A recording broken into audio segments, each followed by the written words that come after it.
on the first day of the new year, the semi-finals and the Airthings Masters will be decided. For two players, it will be the perfect start to 2021, getting to that final where the winner takes home $60,000. So a lot is at stake. Welcome to the Champions Chess Tour. Welcome to my humble abode. This time I'll be playing from Moscow, but here's where I live. And he found it! And he's found it! Oh, look at the bar! This is my usual work spot. I just want to see how he's suffering. Oh, that is serious action. We need a very good mouse. There's the old mouse I use for all the other tournaments. It can be a little bit dark in here. This is a crucial moment now. I think Levon is bobbing faster than ever. Jovanka. I'll certainly try to be in killer mode from the get-go. For winning is not enough. I need some more.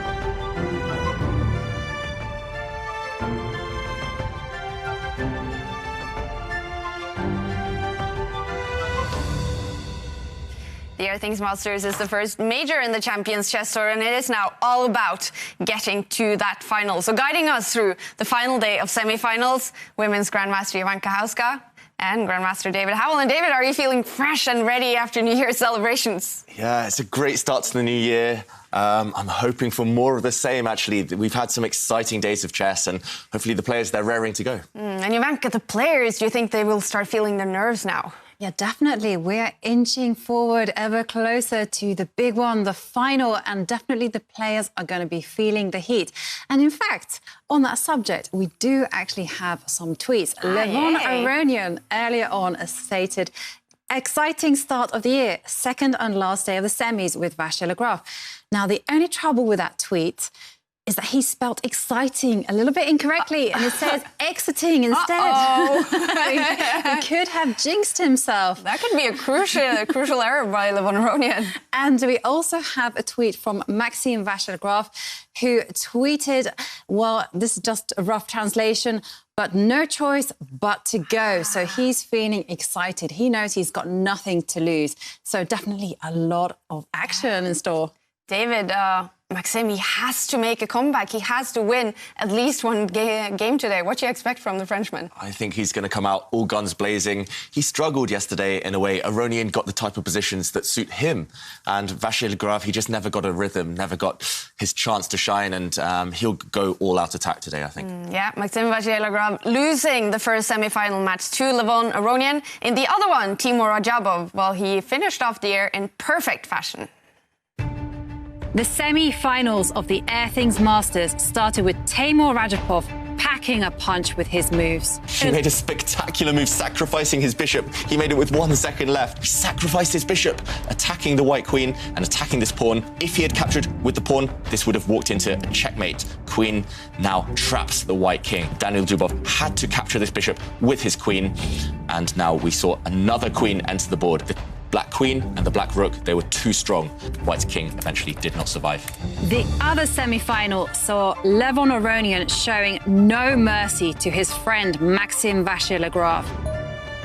A great idea by Levon Aronian, bringing the king across. That king is going for that white knight now. That king is going to hunt down the white knight. Look at the bar here. Wow, it's almost up to 3 advantage for Levon now. Yeah, I think the computer is sensing doom for that poor creature on the left side of the board. Oh dear. Maxime has resigned. We're just so impressed by your play, Levon. I'm surprised myself, but yeah, I'm trying to take it easy, and it seems to work. Will you celebrate at all the new year? Not a long celebration, something just to pretend I'm a normal human being and then just go back to my schedule.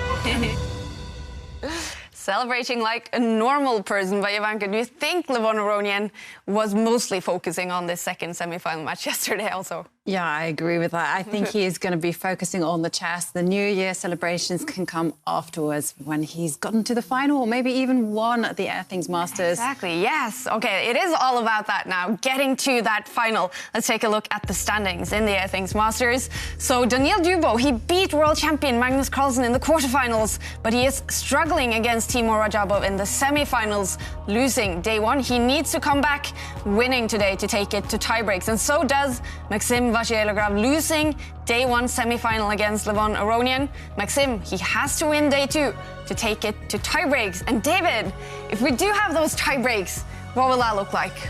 So if the scores are tied, if they are level after today's matches, we'll go to blitz games, a best of 2 blitz games. Time will be slashed. Players will have only 5 minutes on the clock for the whole game, gaining only 3 seconds after every move. If, after the 2 blitz games, we are still level, we'll go to Armageddon chess. White will have 5 minutes, black will have 4, but white has to win to progress to the final. All right, we could have a dramatic ending to this semi-final day, and then tomorrow we will start the final. And the winner will take home $60,000, runner-up $40,000, and we will also have a bronze medal fight or a game or a match for the 3rd place. So important also for the 2 players who are knocked out today. But winner, $60,000, Jovanka, that's a lot of money even for these chess players. Yeah, that is a lot of money. And we also mustn't forget that the winner gets that golden ticket to the grand final in September next year.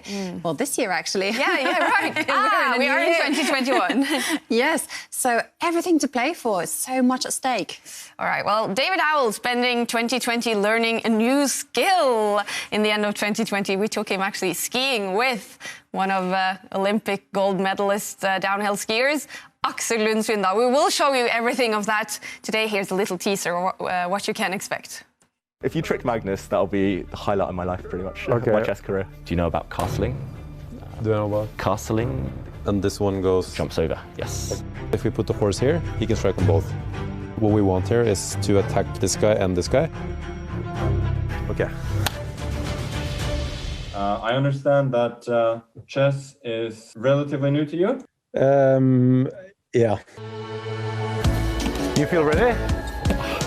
Huh? Been looking forward to this for ages. Shoot, I got you. Slow. Oh, shit, sorry. I can't even talk. My legs are like jelly.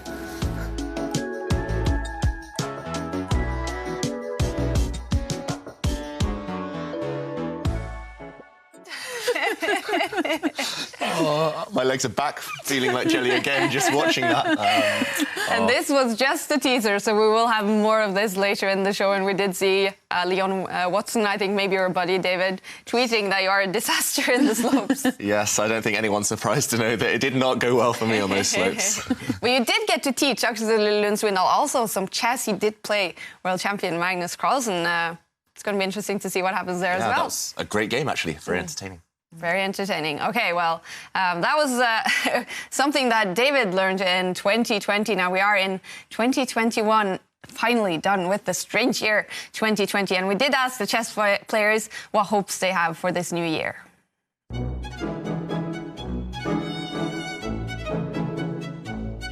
My wishes are that the world functions better and that everyone starts taking better decisions, to quote American startups, to make the world a better place. I hope that if this vaccine works in the US, we'll distribute it to every part of the world. I'm hoping that life gets back to normal and people will get back their jobs and people will have enough money again to pay the bills. The first thing is that the world recovers somehow. That's the main wish, actually. I don't really need anything else. Personally, as a chess player, I'm hoping that over-the-board chess will come back. I hope that things will open up slowly but surely, and we take all the good things we've got this year and integrate them into our life. My wish is that 2021 would not be worse than 2020.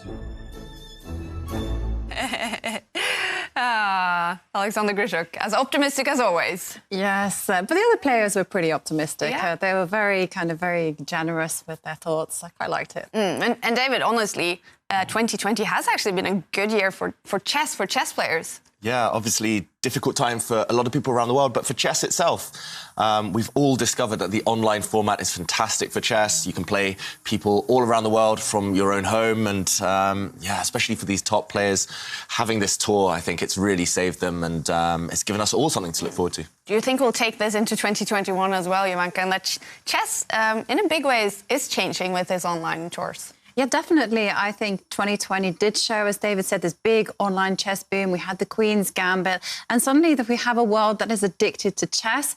And I'm just loving it, and I definitely think that it will continue. We can ride that momentum. And we do hope that 2021 will be a super year, and we do have a new question of the day, Jovanka, a little bit related to that. A little bit related to that. We do have a new question, and of course, the winner will win one of our Airthings devices, which measures the air quality on the room. That's such a great prize. But our big question of the day, which you can answer using the hashtag #ChessChamps, is what superpower would you like to have? So I know what I would like. I would like to read people's minds. Oh, well, that would be scary, though. Yes. It can be quite funny, though. It can be quite funny, but I still would just imagine playing chess and you can hear your opponent go, I want to play that, and you're like, no, no, no. Would you win every chess game if you could read your opponent's mind? Yes. Pretty much. Yeah? Pretty much, yeah. Especially the super grandmasters. I would just love to be able to hear what's going on in their mind, whether they're in fact just spewing out lots of variations or whether it's actually something a little bit more basic. So is this maybe the superpower that the best chess players actually sort of have, David? They are a little bit able to read the mind of their opponents. Definitely, they know each other so well. They can predict things in advance, often 5-6 moves in advance, if not more. And yeah, there's definitely something there that they, well, a bit of a superpower they have, and we need to combat that somehow. I know that my superpower, though, actually, it's not really a superpower. I just wish I knew how to ski better.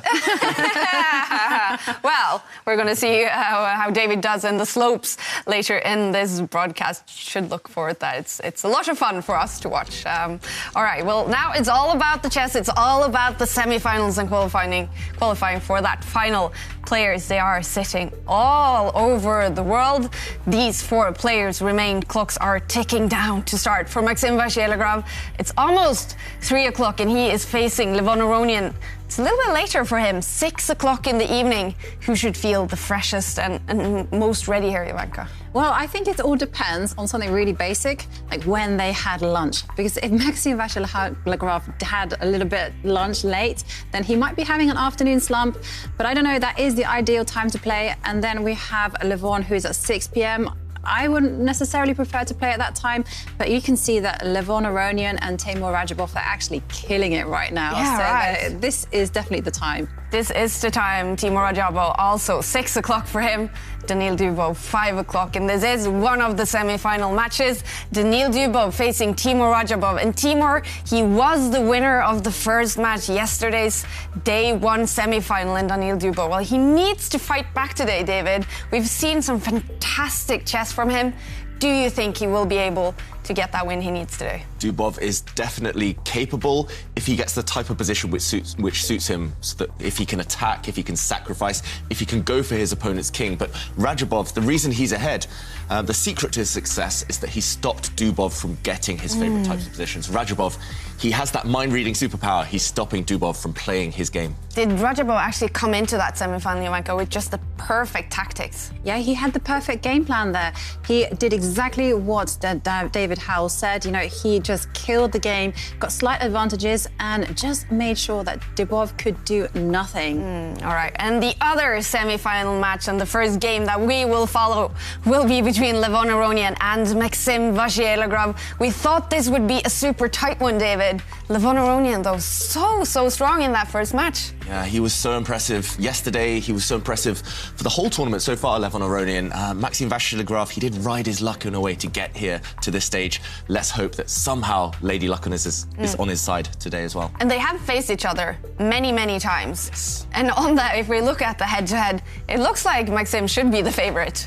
Yeah, so we do see there on the screen their head-to-head scores in speed chess. That includes rapid and blitz games. And Maxim Vachier-Lagrave, he's ahead in their record. He's got 20 wins and Levon only has 11. But more importantly for Levon, 2 of those wins came yesterday. Maxim wasn't able to win any games.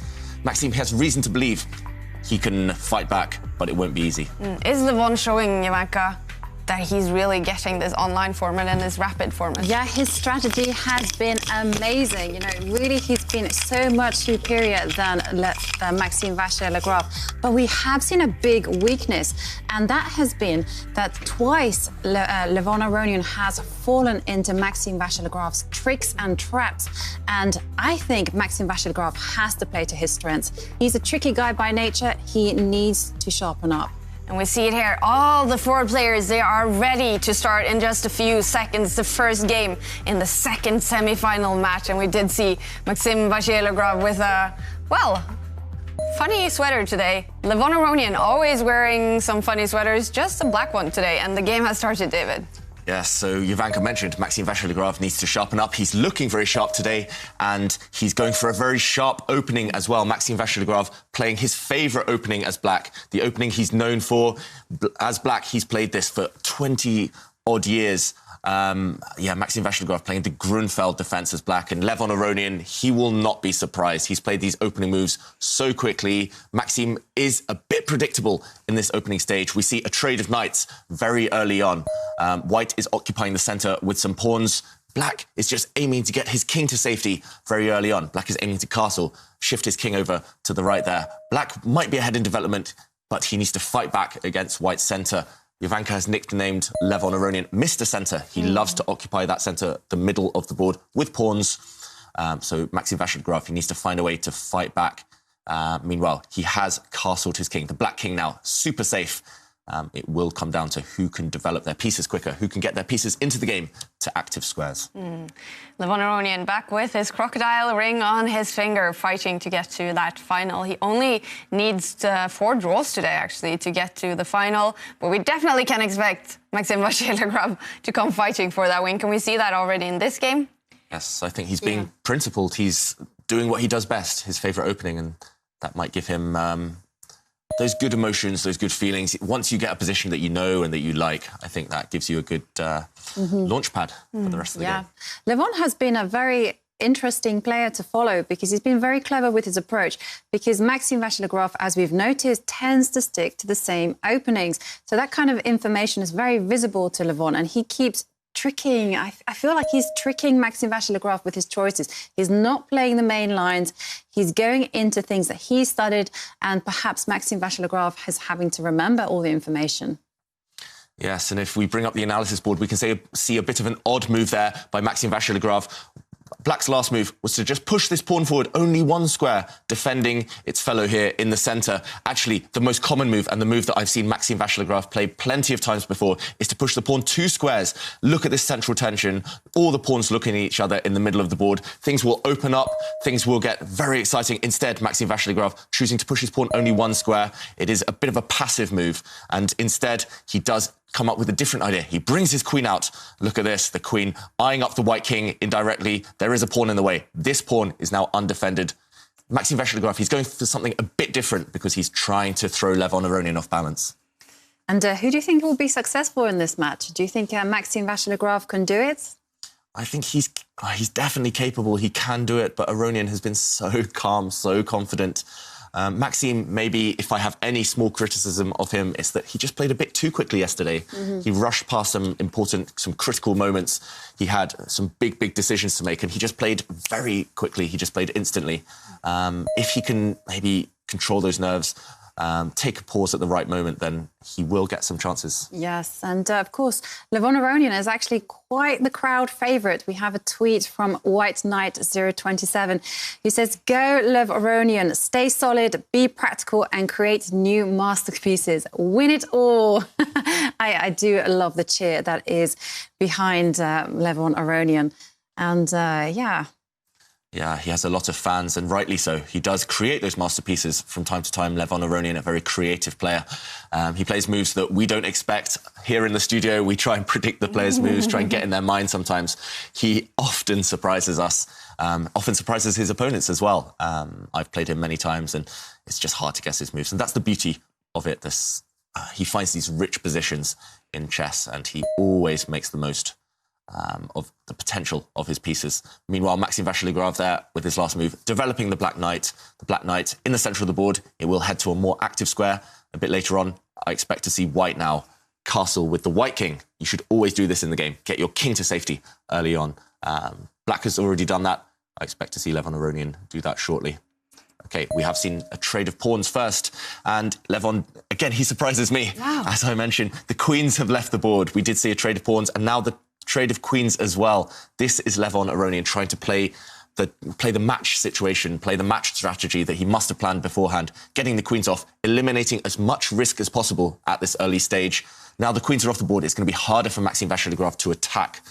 And that white king in the middle of the board, it looks a bit vulnerable potentially, but at the moment, Black doesn't have enough pieces ready to jump forward and attack it. Yeah, and the players getting ready. I do quite like Maxime's outfit, actually. Looks very smart, this jumper. Apparently it's Balenciaga, so he's brought out the posh stuff. Wow, well, from Paris, the Frenchman, dressing very classy here. Yeah, must be very expensive. Maybe he's hoping for those $60,000. One player who's famous for wearing Balenciaga is Daniel Dubov, actually. It's kind of his go-to, it's his brand. Really? Yeah, so... Oh, these posh chess players. Indeed, and yeah. What's your favourite clothing brand then, David? Primark. I don't know, something affordable. Any Primark... anyone working at Primark watching, hello, please sponsor me. No, David. No. We can't have any fast fashion here.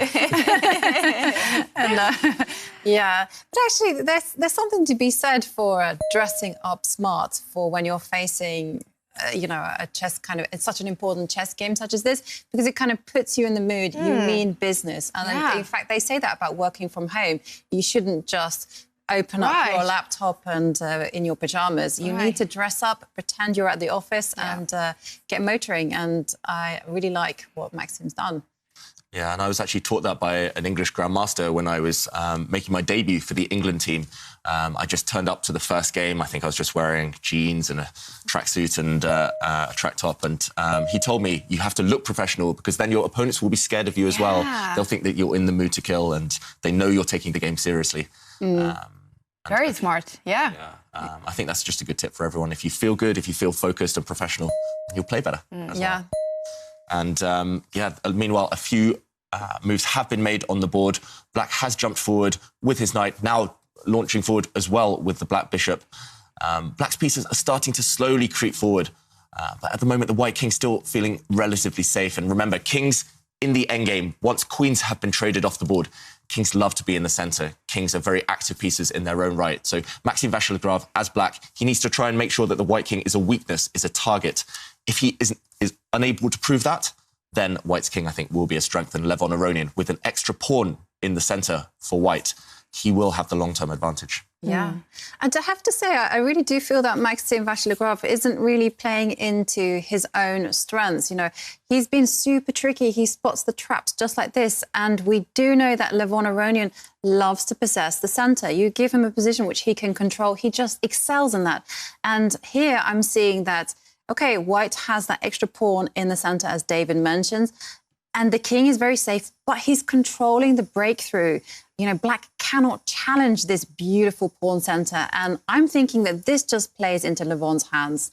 Yes, so this pawn centre, it's like a rock right now for white. These two pawns controlling everything. Black would love to explode the position open, maybe push a pawn in the middle, just to exchange off white's dominant pawn, white's strongest pawn at the front here. But the problem is this square is controlled by 3 white pieces. White is preventing black from ever breaking out. And if he can't break out, then this bishop will be blocked. It's essentially biting against granite here.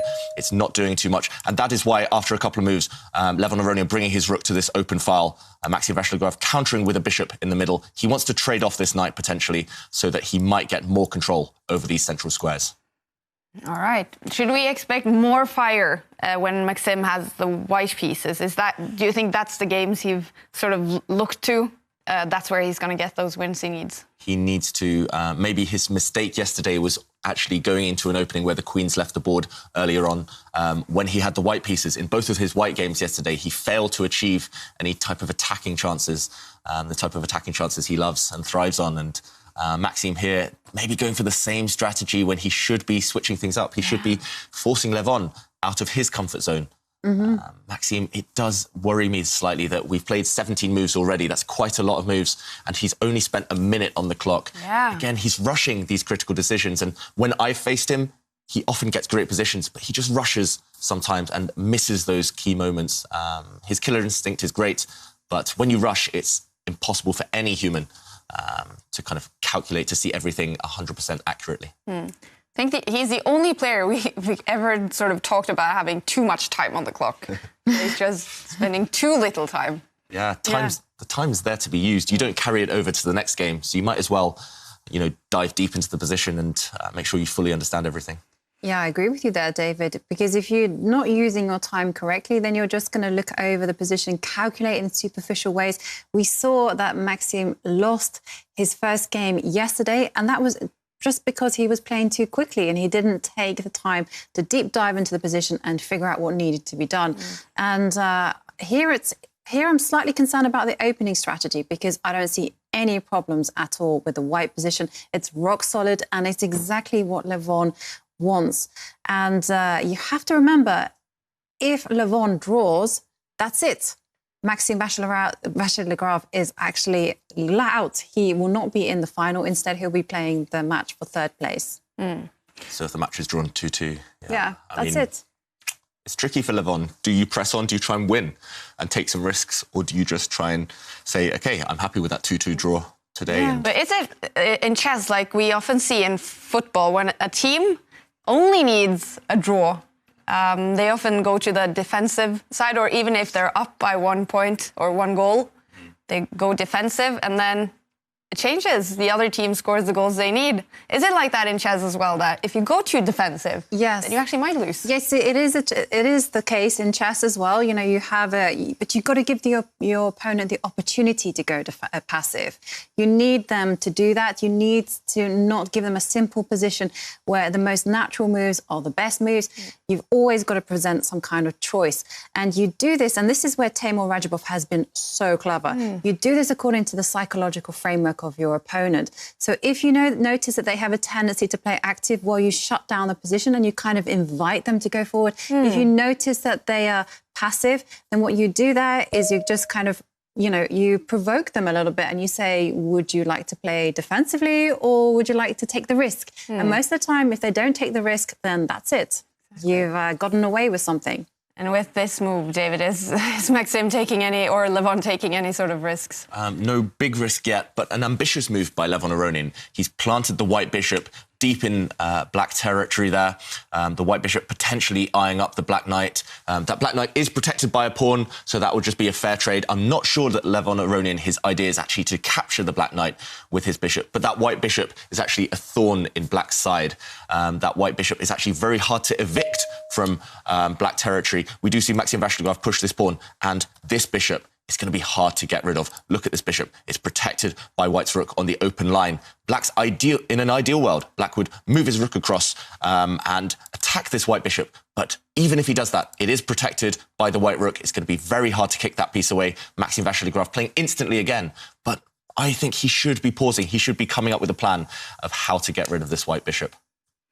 All right, and it is Levon Aronian. He is thinking again when Maxime has over 13 minutes left on his clock. Levon is down to 9 minutes. So is he spending his time wisely, or is he thinking too much? I think he's okay for now on the clock. He's spending time, he's thinking ahead. And then we see, actually, he does go for a controversial trade. That is controversial, because that bishop, as David said, was a thorn. And are we seeing some nerves? Yeah, maybe we're just seeing Levon at his creative best, surprising us again. Normally we say that bishops, especially in these relatively open positions, lots of open lines, lots of open diagonals, bishops are quite strong pieces. So to trade it off for that black knight, which wasn't doing too much just there, that is a big decision. But on the plus side, white now has a better pawn structure. White's pawns are more fluid than black's. Look at those black pawns on the left side there. Those two black pawns, they are doubled. That means they've lost a lot of flexibility. They will not be able to protect each other, actually, long term. So long term, that is a good decision for Levon Aronian. But short term, the black bishops might become a nuisance. Very, very committal. I think maybe Levon Aronian, he did realise, OK, he's 5 minutes down on the clock now. He did slightly panic there. He didn't need to make that decision, I think, so quickly. And White's king now moving across. Maxime Vachier-Lagrave, meanwhile, leaning forward and frowning. He's surprised as well, I think, by Levon Aronian's decision. Yeah, I'm totally surprised. You know, I was waxing lyrical about Levon's position, saying how easy it was to play, and that I didn't think that Maxime was actually giving Levon enough chance to go wrong. But I'm not really liking the trend of the play. Yes, Black has some double pawns, but those two bishops that Black have, this is exactly what Maxime wants. And you can see him retreating the dark square, the dark bishop. And, well, Levon is just going for a kind of wall, right? Yeah, those white pawns with Levon Aronian's last move. He's put all of his pawns on the right side of the board on dark squares. And you notice this is actually quite a clever strategic decision. White just traded off his dark squared bishop. Therefore, in order to control the dark squares, he has to put his pawns on that colour complex. He needs to block out Black's dark squared bishop. That's a very kind of sensible decision when you have allowed a bishop to be exchanged. Put your pawns on the colour that you no longer control. So White has this light squared bishop, and the rest of the pawns, or most of the rest of the pawns, are on dark squares. Sensible play by Levon Aronian, but Maxime, he needs to get his rooks active. He needs to get his dark squared bishop active. If Black can activate that dark squared bishop next to the Black king, then I would start to love Black's position. And finally, thinking for a long time as well, a minute pause there for Maxime Vachier-Lagrave. So he's listening to you, David. He's, I mean, spending 1 minute, for me, that's like the blink of an eye. For him, that is an eternity. And he does play another sensible move. Bring the Black rook towards the centre. Those rooks love the open lines, and Levon Aronian starts to re-manoeuvre his knight around. He's going to go towards that left side, target Black's doubled pawns. What's happening to the bar here? Yeah, well, this is the thing. What did Levon do? He went backwards. And you know what I'm going to say here? When you go backwards, I go forwards. And so I'm really expecting Maxime Vachier-Lagrave to now go forwards with the pawn and challenge that white centre, because like David said time and time again, he's got to activate that dark square bishop. He's got to get that one motoring. You know, Black has two long-range, amazing weapons, and they need to get firing. Yes, bishops, they are actually, these Black bishops, they're on the perfect diagonals. This bishop controls the long diagonal. This bishop controls the long diagonal. You need to just open things up, and that's why Maxime Vachier-Lagrave, he's pushed this pawn open. We mentioned this is the spearhead of White's structure. This pawn needs to be, I mean, just got rid of this white pawn. It needs to be traded off to open up this dark squared bishop. And that's why Maxime Vachier-Lagrave, with this last move, offering this pawn trade here in the middle. If White captures, look at these Black bishops suddenly. This bishop has come to life. This white rook in the corner is almost trapped. Suddenly, the trend is turning in Black's favour. Levon Aronian, he needs to find a way to stop this Black bishop from becoming active. Wow. It would be very cool for us and for the match if Maxime got a win in this one. Then we would be heading to tie breaks after the first game.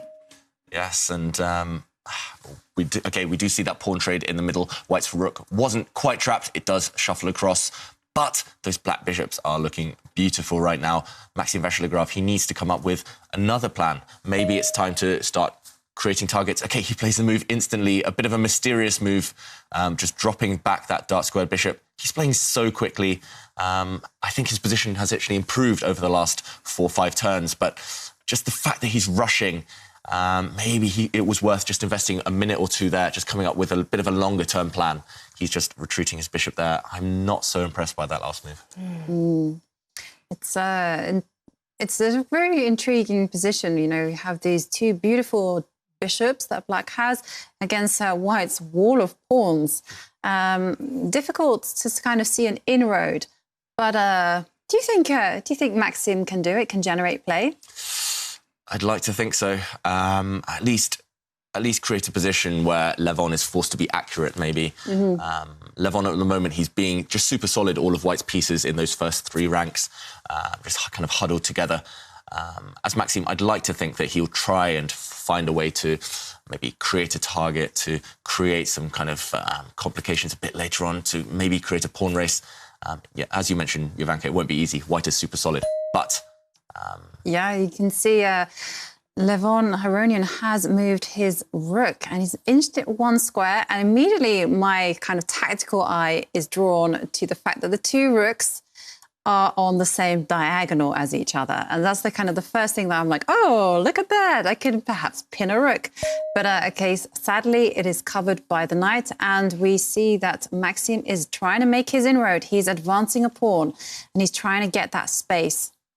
Yeah, so Maxim just pushing forward on that left side in anticipation of a pawn race a bit later on. It makes sense. As long as you're not creating any weaknesses with your pawn pushes, remember, pawns don't move backwards, as long as you don't create any weaknesses, you might as well push forward, especially in the endgame, because it means that later on, when things start to happen, when things quicken up, when they liven up, your pawns will be slightly more ready to dart towards the end of the board to try and become a new queen. That pawn also controls some very important squares. I like that last move by Vachier-Lagrave. Meanwhile, Aronian lining up his rooks together. That looks dangerous, I think, when you have the two rooks in the same line. Yes, that's actually an ideal position in general for rooks when they're lined up together. But at the moment, those two rooks, they're eyeing up one of Black's bishops. But that Black bishop, it is anchored, it is protected by a pawn. So White's rook cannot capture that bishop because the rook would be more valuable there, despite those bishops looking pretty strong. So the White rooks kind of well, they were looking at that bishop. Black, meanwhile, protects the bishop. He overprotects it with his rook. Maybe Maxim Vachier-Lagrave has got the same idea as White. He wants to bring his other rook, the rook in the top left corner, to swing it across and line up his own rooks. This one is heating up slowly. Maxim Vachier-Lagrave, he is activating his pieces. It just looks like maybe Levon Aronian, that time deficit, it might start to become a factor. He's now 5 minutes down on the clock. And he does push a pawn on the right side. I'm slightly surprised by that. I thought White's formation was perfect on that right side. It shows Levon Aronian, maybe he's just not sure what else to do. He's going to slowly start to push forward. Why didn't he push that pawn 2 squares so that it would be protected by the 2 other pawns? Good question, Kaya. Yes. I would have been very attracted to a move like that. Maybe he just wants to blunt the effect of Black's light-squared bishop. Sometimes, if you feel your opponent's bishops are too strong, you just need to block them or need to blunt them with your pawns. Yeah. Bit of a mysterious one by Levon, but he needed to play a move quickly. Yes. Yeah, you have to, sometimes with pawns, you have to be very careful with advancing them. You know, I'm quite advocate of being gung-ho and just advancing them, but you do have to think about them because they can't retreat. And once you advance a pawn, you have to be on the lookout for something called holes. And these are pieces, these are squares that can be occupied by pieces. And what I'm seeing here is I'm seeing that Levon wants to really very slowly, not giving his opponent any chance for any holes, to just advance his pawns in the center, but he's going to do it like one step at a time. So it's almost like the kind of caterpillar, you know, just imagine it inching forward. And it's just kind of saying, I'm being flexible.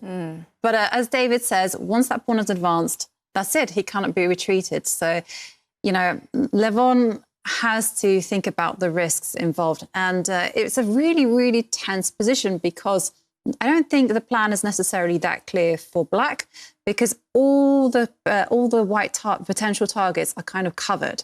And it's not that easy for White to come up with a plan for anything because any pawn move that he does make, he perhaps lengthens the diagonals of one bishop. Yeah, and note that everything in White's camp is actually protected right now, maybe apart from that corner pawn on that right side. Personally, as Vachier-Lagrave, I would be just maybe trying to improve some pieces here. It's not obvious, as Jovanka mentions, what the immediate plan is. So if there's no immediate plan, then just talk to your pieces, ask which one is kind of least happy right now. I would start improving that Black rook in the top left corner, bringing that towards the centre, maybe just stepping forward with the Black king, just bringing it to a slightly more active square outside of the eye line of White's bishop.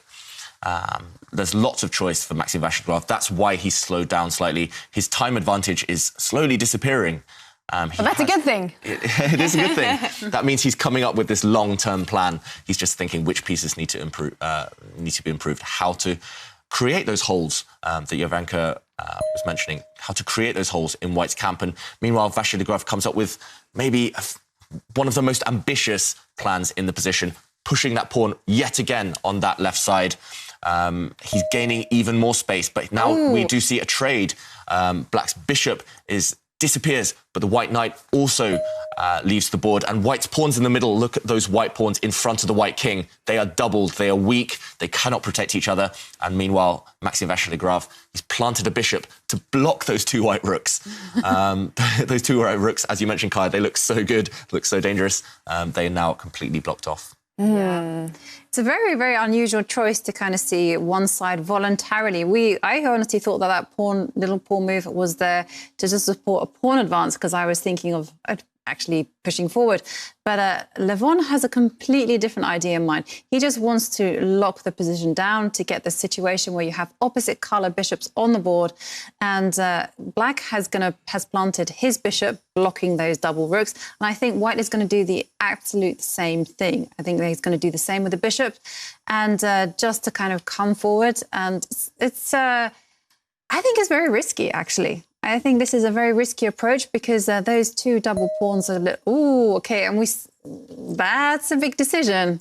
Yes, we have seen a pawn sacrifice by white, pushing forward with this central pawn, attacking the black rook. But this pawn, it can be captured by the black bishop. The black bishop could snap that pawn off the board. The reason Levon Aronian has sacrificed that pawn is to liberate these white rooks. These white rooks suddenly become very powerful. White could just drop a rook up the board. Look at this. Attacking this pawn, attacking this pawn. Rooks are beautiful on this line. We call it the 7th rank, deep in the heart of enemy territory. Maxim Vachier-Lagrave said, no, I'm too scared to capture this pawn. This pawn was attacking the black rook, so the black rook has sidestepped. Meanwhile, will this pawn be a weakness? It is on a dark square. It could be captured long term. Or can Levon Aronian justify the fact that he's pushed this pawn forward? Maybe he'll start pushing forward with his bishop as well, lining his bishop up against the black rooks. This is a very tense situation. Levon Aronian going under 5 minutes shortly. He needs to justify pushing that pawn on the last turn. Okay, exciting stuff. And we do see in the other semi-final, we have the other game going down in bottom of the screen. And it looks like Timur Radjabov, who won the first semi-final match, is getting off to a very good start in the first game here as well. So exciting to see what happens there as well. But we do have some moves here, David. Yes. Yes. And a very intelligent play by Levon Aronian. Totally unexpected, in my opinion. But it is a masterclass, actually. He has looked at his light square bishop and he's gone, right, where are you pointing to? You're pointing to that pawn on the right side. So therefore, I'm going to pile up my rooks. I'm going to pile up every single piece I have. I'm going to have maximum activity. Very instructive play. But, you know, both players...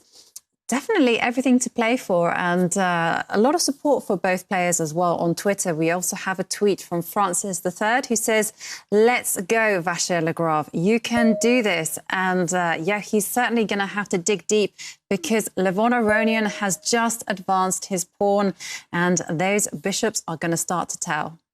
Yes, and we do see White's strong central pawn march forward. It did get taken off, and wow, a huge move, a surprising move. I did not see this one by Levon Aronian. He's actually sacrificed his rook short term.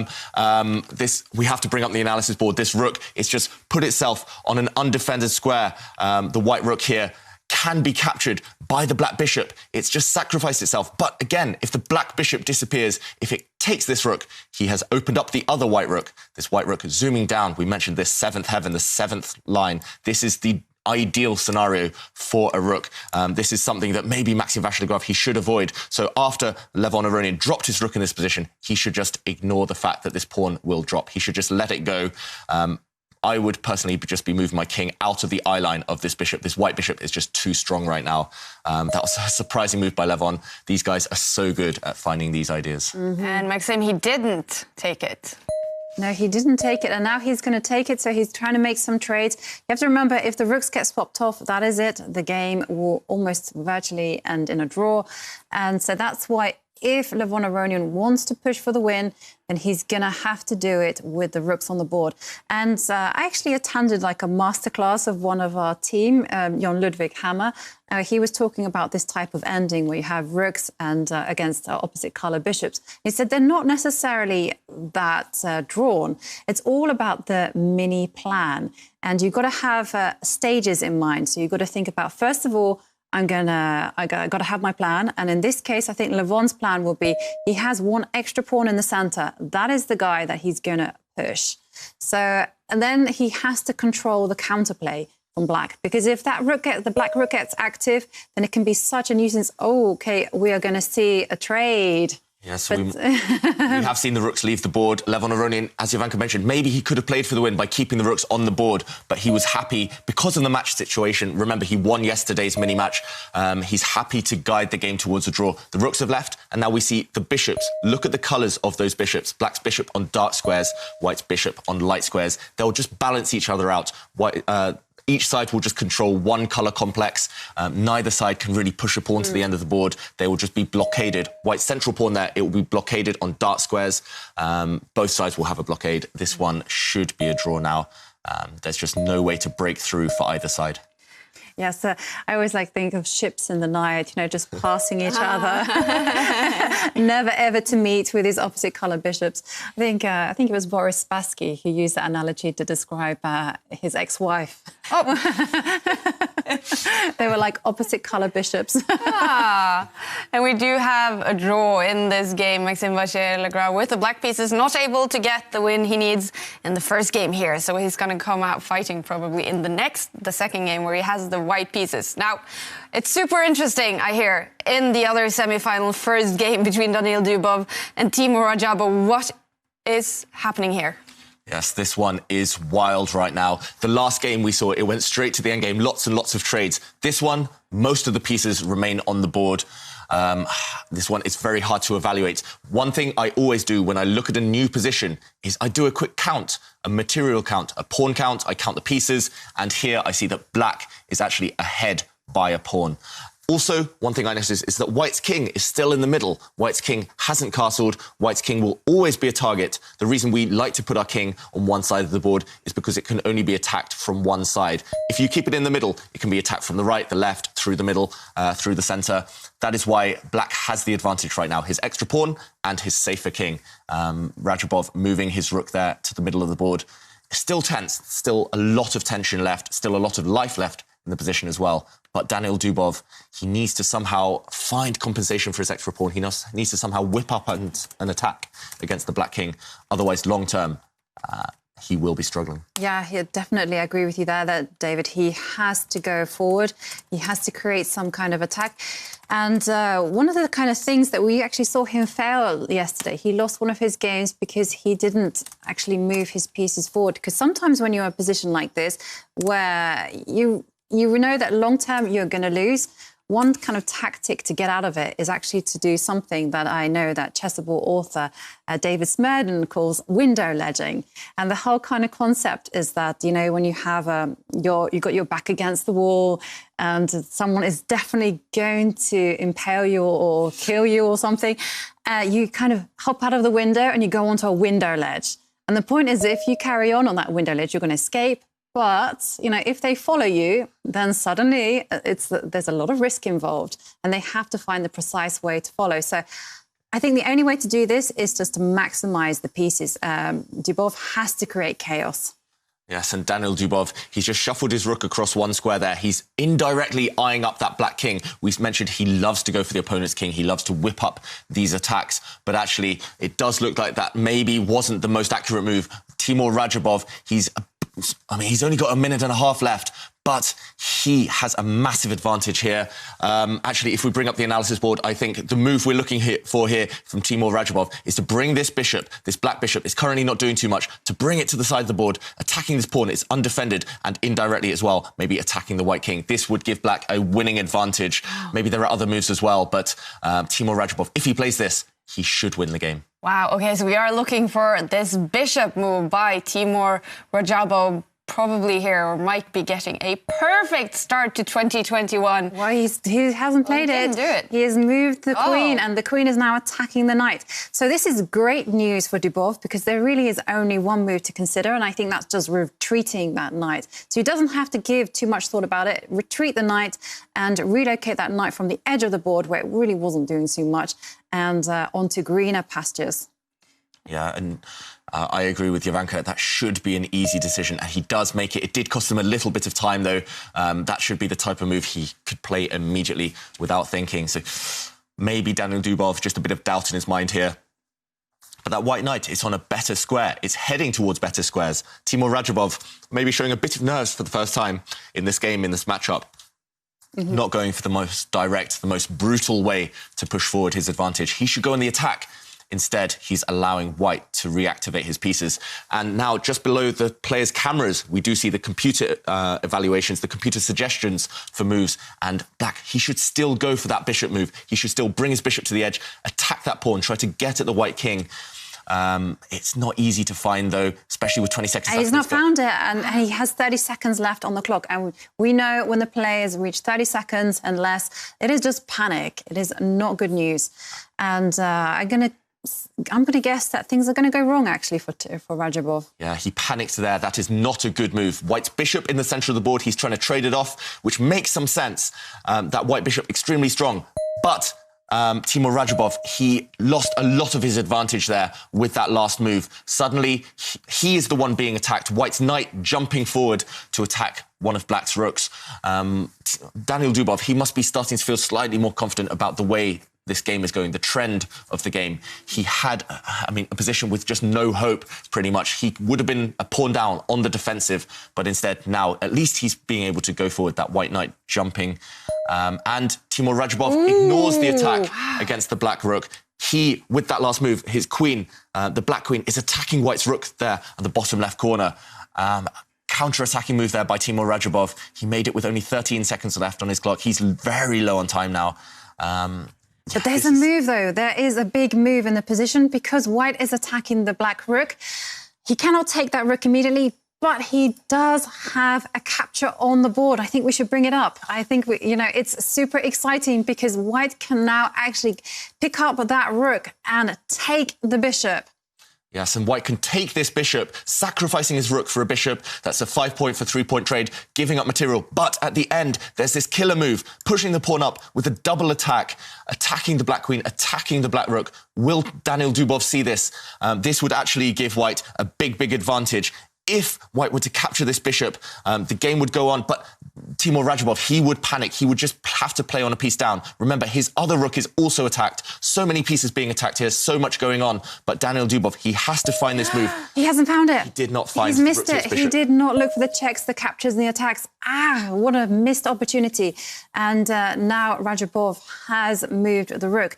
And it's actually impossible to advance that pawn, that a central pawn forking the rook and queen while that black bishop is on the board, pointing. Yeah, that black bishop was potentially an important attacker against the white king. That is why, as Jovanka mentioned, we should have just taken that bishop off the board and dealt with the consequences later. Instead, now it's very difficult for Daniel Dubov. He did look maybe a bit too calm, a bit too relaxed. When that was the critical moment, he didn't quite sense that was his opportunity to really turn the game around. And now Timur Radjabov moving his rook forward out of the attack of the white knight. Again, the onus is back on white now to justify being a pawn down, and it's not easy to find a move. Okay, and again, another mysterious move. Dubov has just picked up his rook and moved it one way. Look at the bar there. Yeah, the bar hates it, and I don't like it. I feel like I'm being slightly critical on these world-class players, but I really don't like it because this is a messy position, and you cannot afford just defensive moves like this. You need to create chaos. Yeah, Daniel Dubov, he's an attacking player, remember. He wants to be on the offensive, attacking his opponent's pieces, going for the opponent's king, but he's playing on the defensive now. Look at that, Daniel Dubov, trying to trade queens.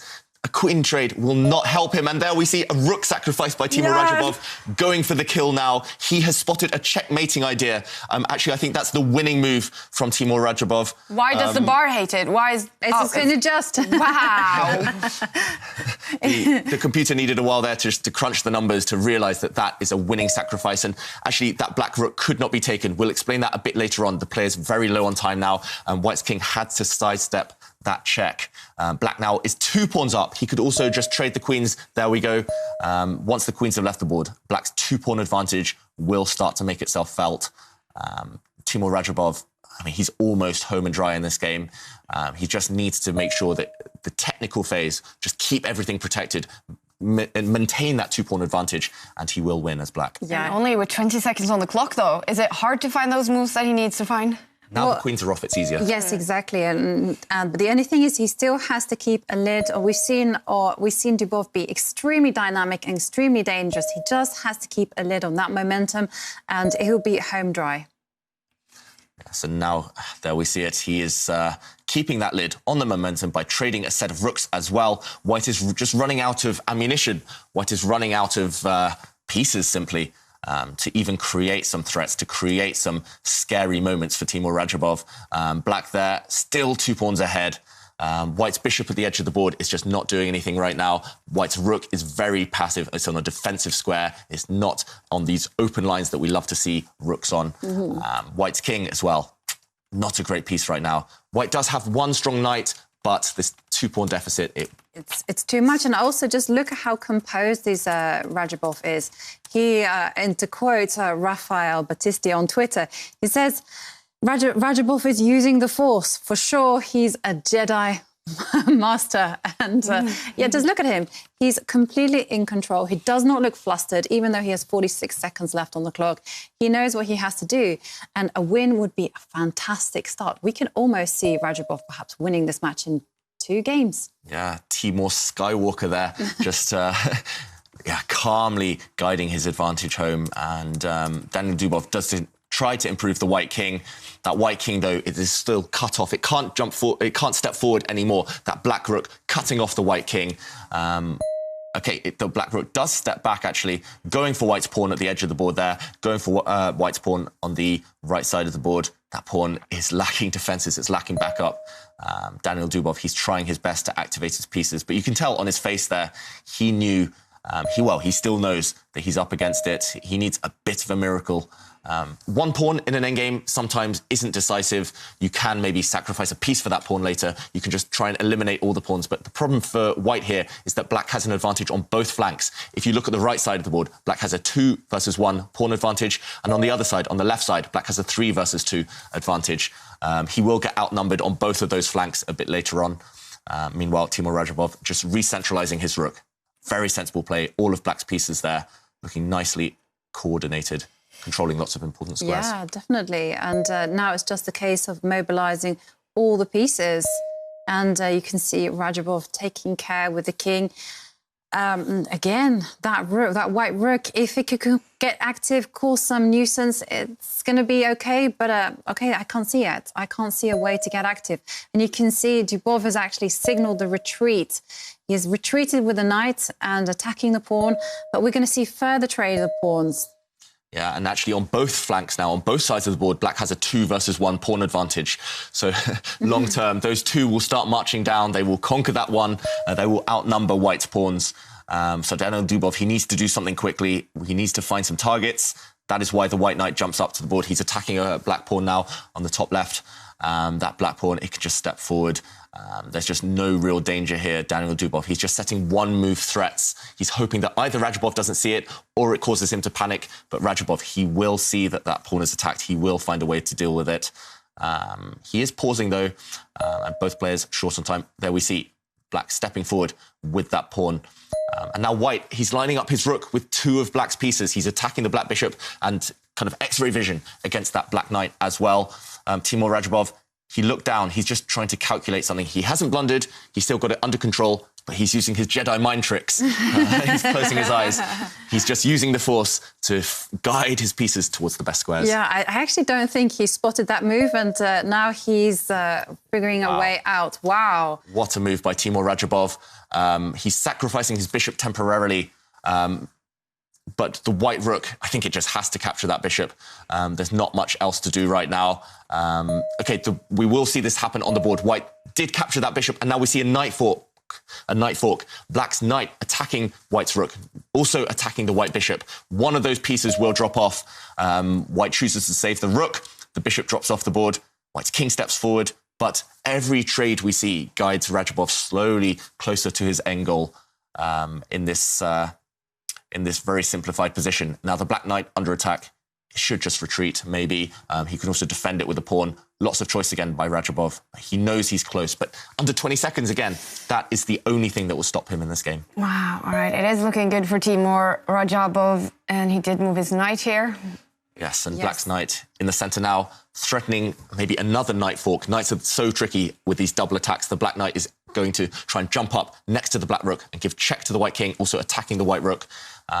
This is why knights, when you're low on time, especially in these quick games, rapid and blitz chess, knights, they can cause havoc. You can walk into all sorts of forks, all sorts of double attacks. The White King now right in the centre of the board, attacking the Black Rook, attacking the Black Knight. Timur Radjabov, he will have foreseen this, though. Yeah, he will definitely have foreseen it. And, OK, he has his pick of moves. He can move the rook and offer a trade. He can also move the knight and attack the rook, and we've just seen it on the board now.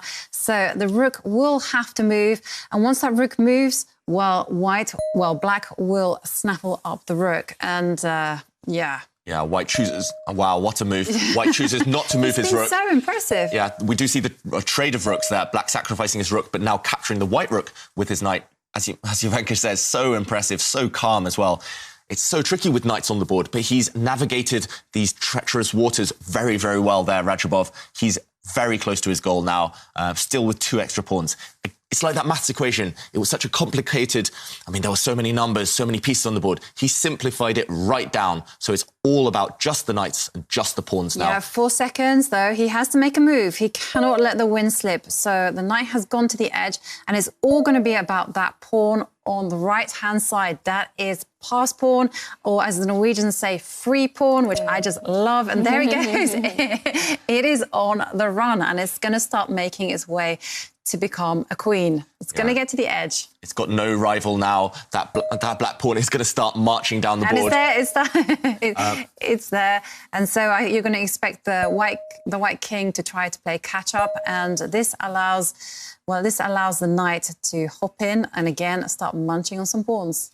Yeah, and the one thing we always say about knights is that they're terrible on the edge of the board. The other thing about knights is that they're not very good at stopping these corner pawns, because knights, they love to be in the centre where they control all the squares. They struggle to stop these corner pawns because they can only stop them from one side of the board. That is why Black has been pushing on that right flank, and that's why he's going for White's other corner pawn. Once he eliminates that, he will eliminate all risk. Radjabov still under control this one.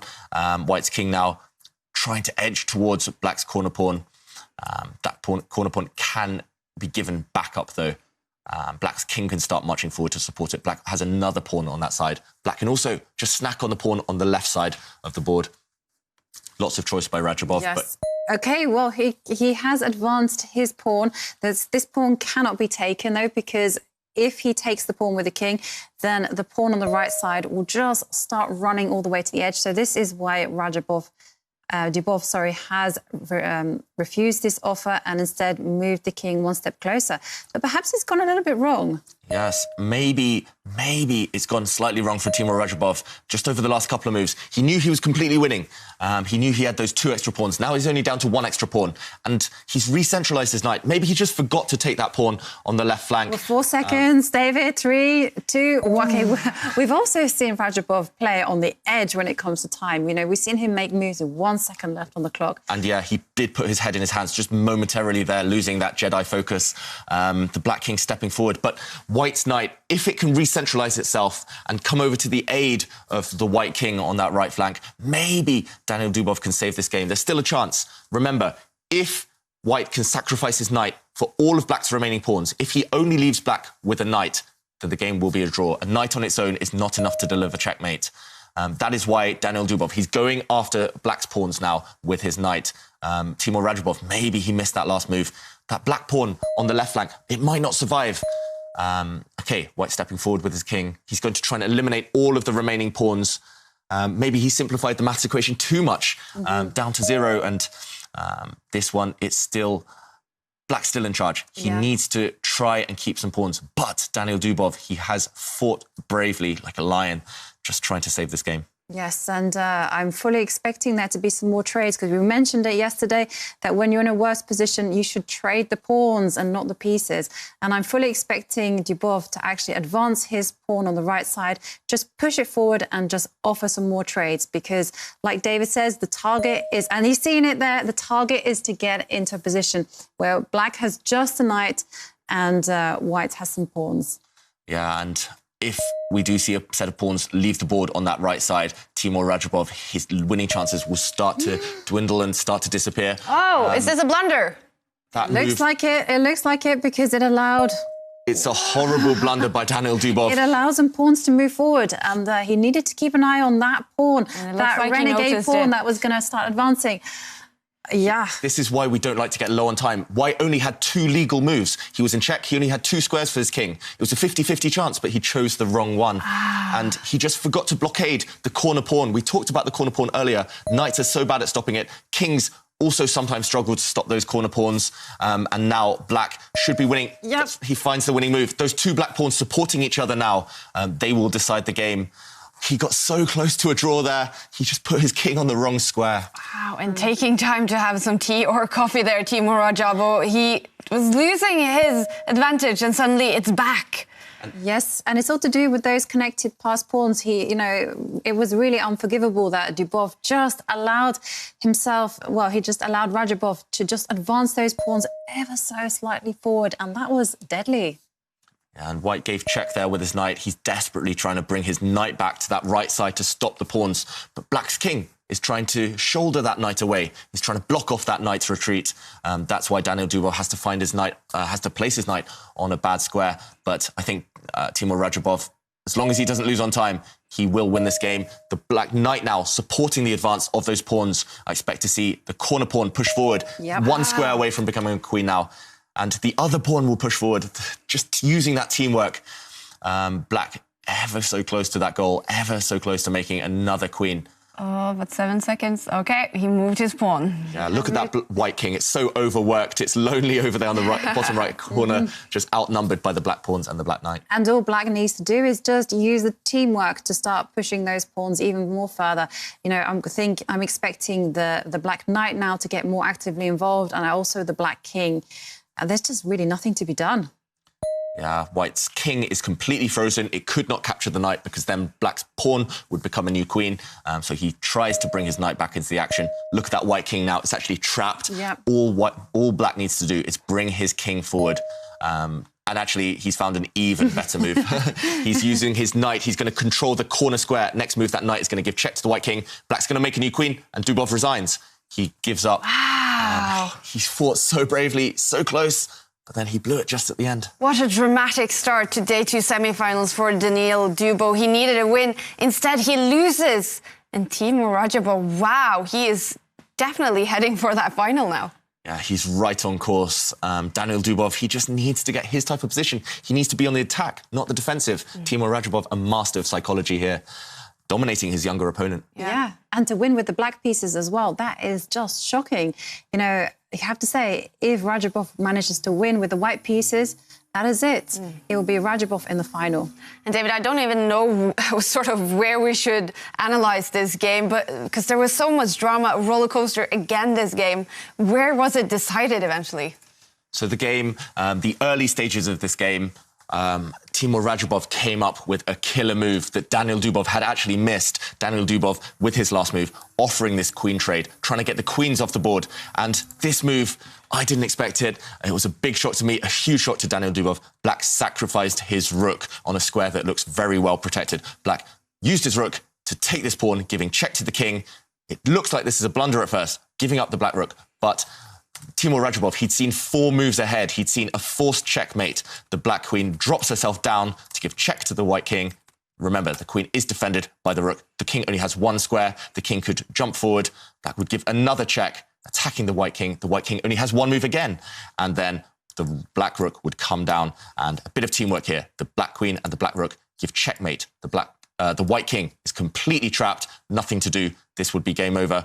And that is how Radjabov, he did win a pawn. After he played this rook capture a bit earlier on, capturing this pawn with his rook, he went 2 pawns up. And we saw eventually that told. He did give Dubov some chances to save the game, but eventually Radjabov's extra pawns did the business. Wow. Is this super impressive by Timur Radjabov, obviously, or is it just Daniil Dubov not playing his best chess here? I think it's all on Radjabov. Radjabov has been extremely good. He is so good psychologically. And absolutely, I think Dubov is on the back foot.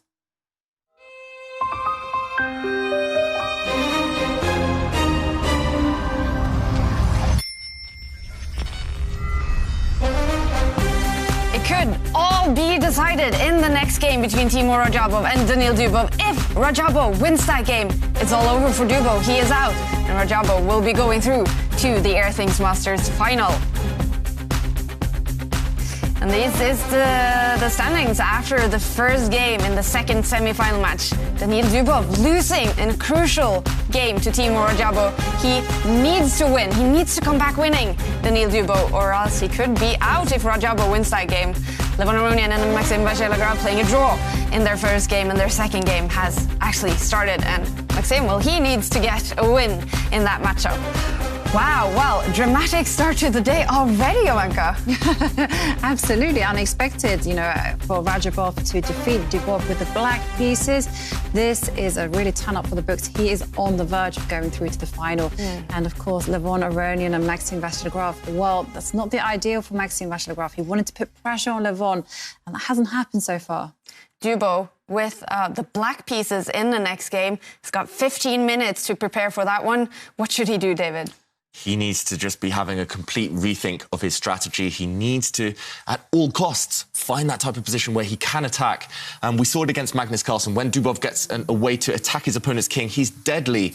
He'll take every chance he can get, but maybe he just needs to have a chat with one of his friends, one of his coaches, just to snap him out of this funk, just to tell him, OK, stop playing into your opponent's hands. Radjabov, he's too good in these long strategic positions. All right, it is getting dramatic in the semi-finals of the Airthings Master. Now, we're going to have some fun. As we mentioned earlier, David has met up with world champion in downhill skiing, Olympic gold medalist, Norwegian downhill skier Aksel Lund Svindal. He is a fantastic downhill skier. He retired now, but he did get a lot of gold medals when he was active. But a chess player, he is not a chess player. David met up with him. The plan was for Aksel to teach David skiing, but first of all, David was going to teach Aksel to play chess before he was going to play a game against Magnus Carlsen.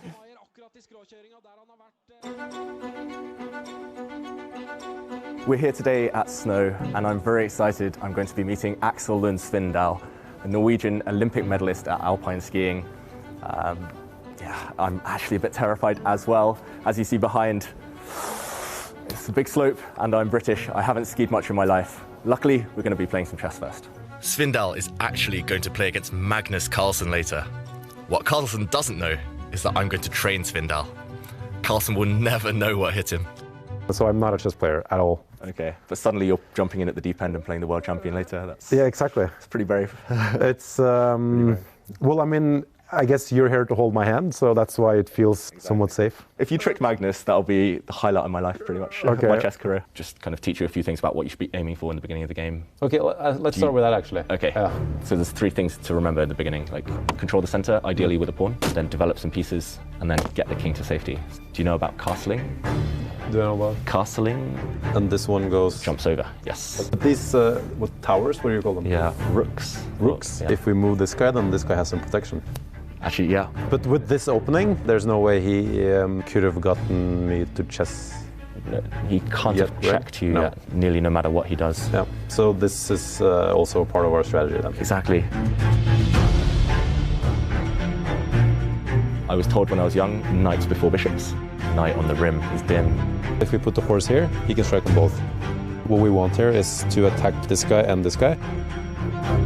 The question is, how deep into action do we get him? How brave are you feeling? Let's go back to the beginning again.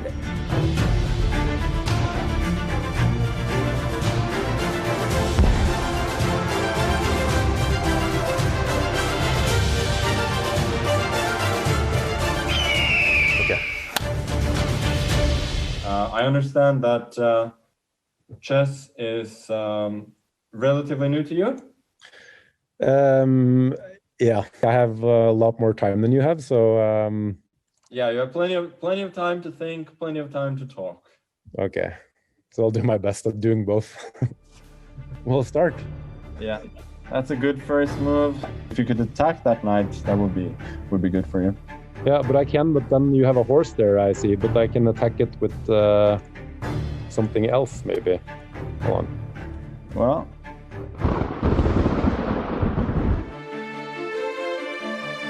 Remember, what I told you. Control the center. Knight before bishop. Get your king to safety.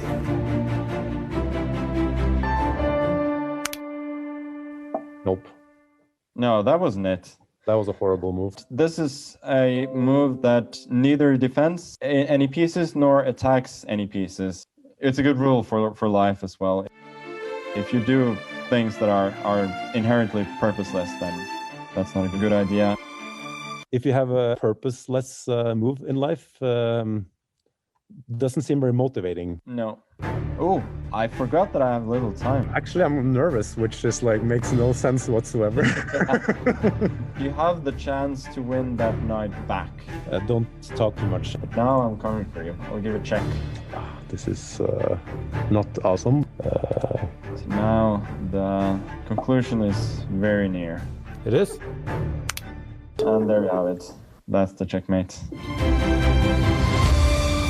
Okay, I can't say that I saw it coming, but I mean, I saw some pieces moving into the corner, but I didn't see the checkmate coming. You survived a lot longer than Bill Gates, for instance. So. Okay, that's actually probably the highest praise that I've ever gotten. Wow, Axel Lund Svindal playing against Magnus Carlsen. Jovanka, are you impressed with both how Axel did? Obviously losing to Magnus and David teaching him. Yeah, David was a natural, wasn't he? Yeah, it was a bit unfortunate with Axel making that blunder. Yeah. It was a little case of knowledge is it was a bit more dangerous than no knowledge, because I'm sure he wouldn't have touched that knight if David hadn't said knights before bishops. It's all my fault, Jovanka, you're right. It's always blame the coach. Well, I guess this was the fun part of the day for you, David, teaching him the chess. Yeah, and actually I was really impressed. As he mentioned, he's quite new to chess and he picked things up really quickly. Maybe his downfall was the fact that he hadn't actually played online before and he didn't really realise that he had a lot more time. Yeah. He didn't really spend enough time, and he said that Magnus was clever, using mind tricks to distract him with all the talking. And he did say before that game that his aim was actually to do better than Bill Gates playing Magnus Carlsen a few years ago, only lasting for a few seconds in a blitz game against Magnus. And Axel, just new to chess, he did last for a lot longer. Yes, that is the benchmark for every celebrity playing chess. You've got to last longer than 9 moves. And Axel, well, Bill Gates lost in 9 moves. Axel survived 18, so he's twice as good as Bill Gates. Fantastic. All right. We are going to show the second part of this day later in the broadcast where Axel, it was turnaround and Axel was teaching David to ski. So we're looking forward to that now. This was all organized together with Airthings, the device that can monitor air quality in your house. And the Airthing is also prize in our question of the day today, Jovanka. It is definitely a prize. It's going to monitor the air quality in your room. I'm super excited that I have one in the post. And our quiz of the day, it is, what superpower would you like to have? The more interesting, the better.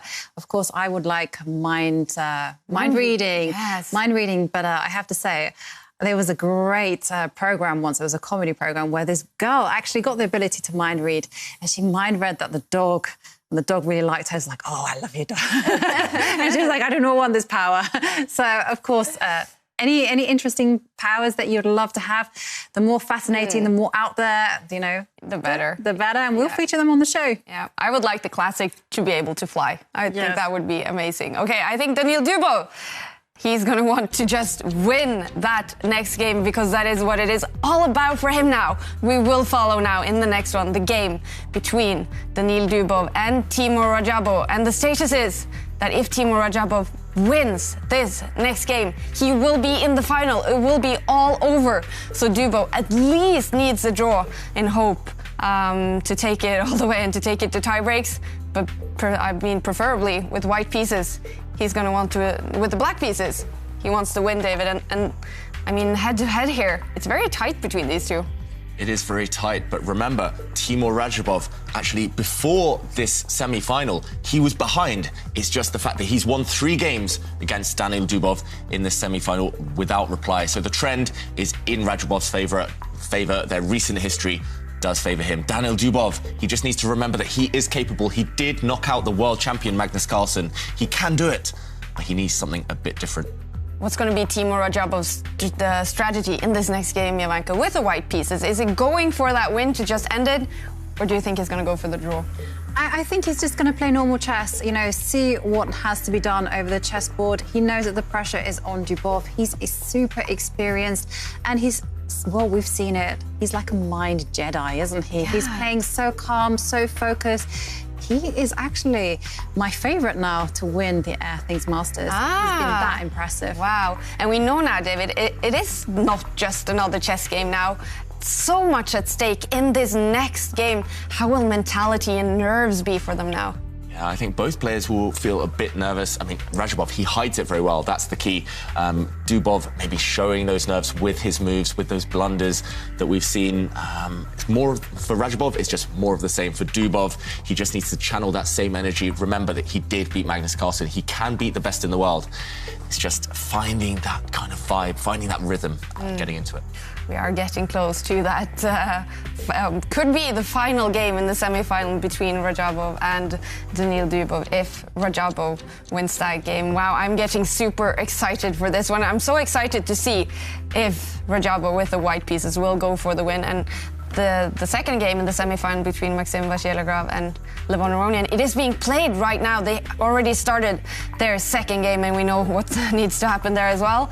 Maxim Vachier-Lagrave needs to get a win at some point, the first game ending in a draw. And and we see Daniil Dubov already ready. He's eating something, getting maybe the blood sugar up. We are waiting for Timur Radjabov. I think actually Daniil Dubov, he looks calm and ready.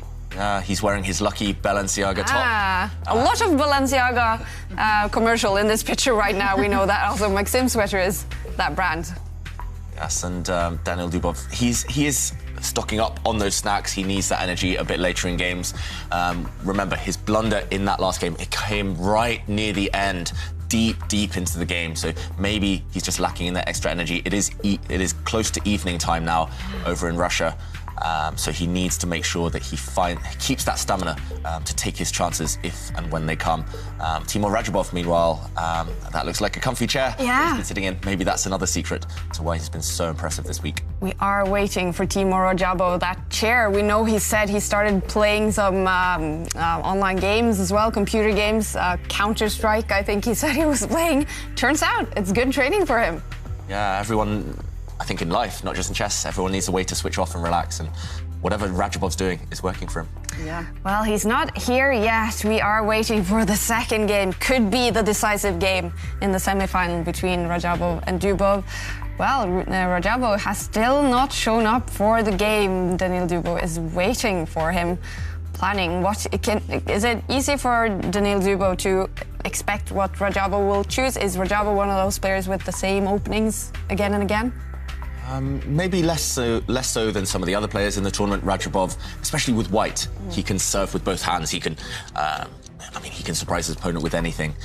The one thing I think we will expect is a solid opening from Radjabov. And is this move a solid opening? Yes, this is looking to be a very, very solid opening. I expect him to fully continue with his strategy of just closing the life out of the position and just forcing Dubov to play in a position that he doesn't feel comfortable in. And it's worked so well. You know, he won the match yesterday, 3-1. He's in the lead now. He just has to continue doing what he's been doing. And he wants to minimize the risk. White not occupying the center immediately with pawns. We call this opening the Reti opening. As white, it's just very, very flexible. You wait to see what black does. That's why Daniil Dubov, he's having a think here. As black, you need to choose your setup. How are you going to develop your pieces? How are you going to get your king to safety? He chooses to push a pawn on the left side. He's just creating a square for his bishop, for the black bishop, to reign supreme along the longest possible diagonal there. Timur Radjabov, he's kept that flexibility open, and he will have looked at this position thousands of times before. Now he pushes his queen's pawn forward. Very solid stuff from white here. Very classical, traditional stuff. Remember, he definitely does not want to take risk in this game. He'll take his chances when they come. If he does win, he's through to the final.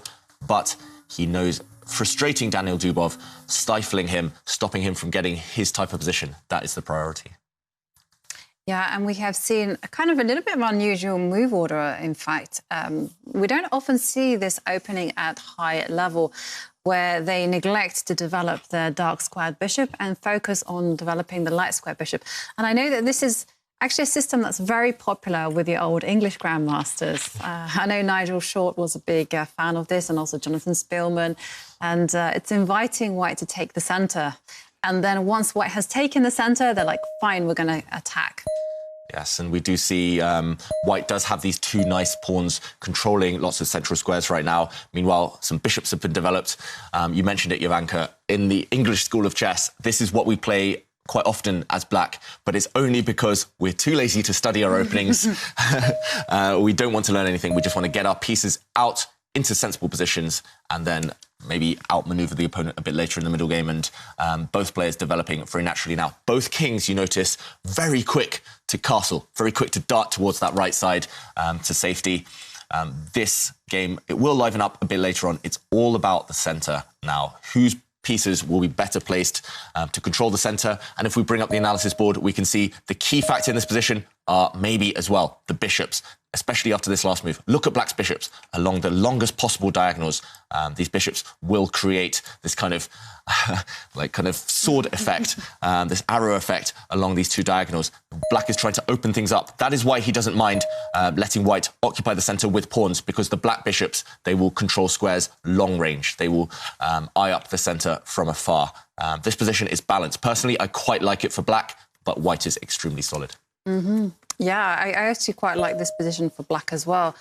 Just because I've been on the receiving end with the white pieces, I've just not known what to do, because once you start developing and you get the happy moves in, the question is then, well, what are you going to do next? And any pawn advance in the centre, it's going to get challenged. And again, you're anticipating all these counter strikes. So I do like this opening for black. Yes, and meanwhile, black is trying to strike in the centre. Black finally pushing a pawn to gain some influence on those central squares, to put some pressure on white. Nice pawns there in the middle. White, meanwhile, Timur Radjabov, very calm, just pushing a queen up one square. This is very cagey stuff from both sides so far. I expect to see white's rooks now. They are nicely connected. They will start heading towards the middle of the board. Daniel Dubov, very solid, and he's trying to keep tension. Notice no pawns have been traded. That means not too many open lines. This will be a long game, and the longer the game goes on, the more he'll fancy his chances to at least confuse Radjabov. Radjabov, the one thing he's done badly, actually, maybe this tournament, is his clock handling. His play on the board has been phenomenal, almost perfect, but on the clock he has struggled slightly, so that will be Radjabov's idea, to keep tension as long as possible. Timur Radjabov, he did actually stop playing chess. It's a few years ago now. Yes. He just retired. What made him come back, do you think? Yeah, just love of the game. Maybe I know that personally, if I don't play for a few months, I miss the feel of those pieces. And maybe Timur Radjabov taking that break for a few years, it did kind of reignite his hunger. And he's suddenly back at the top of world chess. He won this knockout, this World Cup in 2019. That was kind of this big boost for his career, and it kind of accelerated that comeback. I don't think he ever fully retired. He still played occasionally, but he didn't study as hard as the top guys. He didn't play in these big tournaments. He just seems fresher than the rest of the guys at the moment. He certainly does. It's really like a breath of fresh air. And we're not the only ones who are admiring Radjabov's play. We have a tweet from Abhishek who says, Raja Chess has been playing some of the solid and creative chess. Looks unbeatable. It's a shame he's not one of the candidates. Exactly the type of player who can challenge Magnus Carlsen. And we have another tweet from Aid Kaopi. He says more or less the same thing. Daniel Dubov, Radjabov shows again why the endgame is so complex. By the way, Radjabov's calmness is in the face of pressure should be studied. Just incredible. And we did criticise that his clock handling, but having said that, he has never panicked. He has never looked flustered on the screen. And that is just amazing. Yeah, and yesterday in one of the games, Timur Radjabov, he went down to 1 second on the clock. He did that 3 times, but he wasn't flustered. He still found fantastic moves. He actually found winning moves with 1 second left on his clock. That is how calm he is. That is how focused he is. And definitely, I'm going to try and learn from that. I think some of the other top players in the very top players in the world, they can learn from that as well. And Meanwhile, this position it has actually all been seen before. I've played this on the black side. White using a bishop there. White's bishop has edged up towards that right corner, just trying to trade off the defender of black's king. The black dark squared bishop will be traded off, but still a lot of tension left. All the pawns still on the board. All right, Radjabov, he did pull out of the candidates. He had qualified. He decided to pull out because of the COVID virus. We know the candidates, it was eventually postponed. It's going to be played sometime in 2021. And hasn't Radjabov said something about wanting or hoping to be taken back in after that? Yes, I mean, but now it's a situation is so complicated. Who knows what's going to happen? I think they're going to resume without him. But yeah, definitely he would have that feeling of missing out. Yeah. And it kind of wasn't his fault because ultimately Radjabov was proved right that the coronavirus was going to be very deadly and was going to be contagious. But OK, it is what it is. And instead, he's here playing some fantastic chess over the new year. And it's so impressive. Yeah. It's a shame in a way. I mean, imagine the way he's playing right now. He would have been one of the favourites to qualify to play against Magnus Carlsen for the world title. And I think Radjabov as well, he still has a score to settle because his last candidates tournament in 2013 in London, he really struggled. He lost a couple of times to Magnus Carlsen. At the time, I think he was number 4 in the world. And that was maybe when his descent started. That's when he kind of fell out of love with chess. So getting back into the candidates, that might have just kind of brought things full circle. And yeah, it's a real shame. I would have loved to see him play in that tournament. Yeah, imagine if he actually would have played the candidates, qualified to play against Magnus and become world champion after actually retiring from chess. Coming back and becoming world champion. The way he's playing, well, it looks like he would be capable. Yeah, that gives hope to everyone at home as well who doesn't really play full-time. If you love the game, if you study in kind of a really productive way, then, yeah, you can definitely get to the top. Yeah, that's one of the kind of secrets about playing good chess. And you just have to love chess. It has to come naturally to you. And you just have to want to do it all the time, just like you would art or drawing. So, yeah. Yes, and meanwhile on the board, we did see those dark squared bishops leave the board. There was a trade of bishops. White's rooks now nicely in the centre, but we've seen a similar scenario in previous games. All of White's pieces are actually pretty much perfectly placed. It's hard to improve them, and that is the problem for Timur Radjabov. That's why he's burnt 5 minutes on the clock as White here. How do you improve White's position? It looks too perfect in a way. White's pawns occupying the centre, the rook's in the middle, the queen nicely placed, the knight nicely placed as well. Meanwhile, Daniil Dubov, his moves are a bit easier. His plan to just bring the black rooks towards the centre as well. Daniil Dubov, he knows what his next 2 or 3 moves are. Timur Radjabov spending a bit of time here trying to come up with a plan. Meanwhile, I'm pretty sure this has all been seen before, right? This has all been seen before. This is real, right in the depths of the main line. It's just not a very common line. So therefore, Radjabov is probably unfamiliar with this position. Again, he's chosen a move that has been played. And it's a very rare move. And in fact, this is the move that Nigel Short himself faced when he played it. Yeah, and White's last move, it's just temporarily putting the knight on the side of the board. Remember, we don't like to see those knights. Knights are terrible often on the side of the board, especially if they're not going to jump to a better square a bit later. So White's knight temporarily leaving itself there. More importantly, he's opened up his own bishop. The white bishop now staring at black's strong bishop in the middle of the board. He's just angling for a trade again. He's asking for another trade, another set of pieces going to come off the board. Still a lot of tension left, but maybe this is Radjabov's strategy. He just wants to eliminate all active pieces, all of black's best pieces, kill the fun out of this game, kill the life out of it, and just try and grind out that draw, edging him closer to the final. Yeah, it kind of really reminds me of Swedish Grandmaster Ulf Andersson. This is the kind of thing that he absolutely excelled at. He would take a position like this, with the exact same pawn structure. He would swap off the pieces, and then he would just kind of go, well, you know, I have some extra space, and he would actually win. He would really just slowly push forward, and yeah, we can see the Jedi of psychology in action once again. Swap off the pieces and see what Dubov is going to do with his lack of tension. Yeah, Dubov, meanwhile, I wouldn't say he looks unhappy, but he definitely doesn't look as focused, as kind of energised as he did in that quarterfinal against Magnus Carlsen.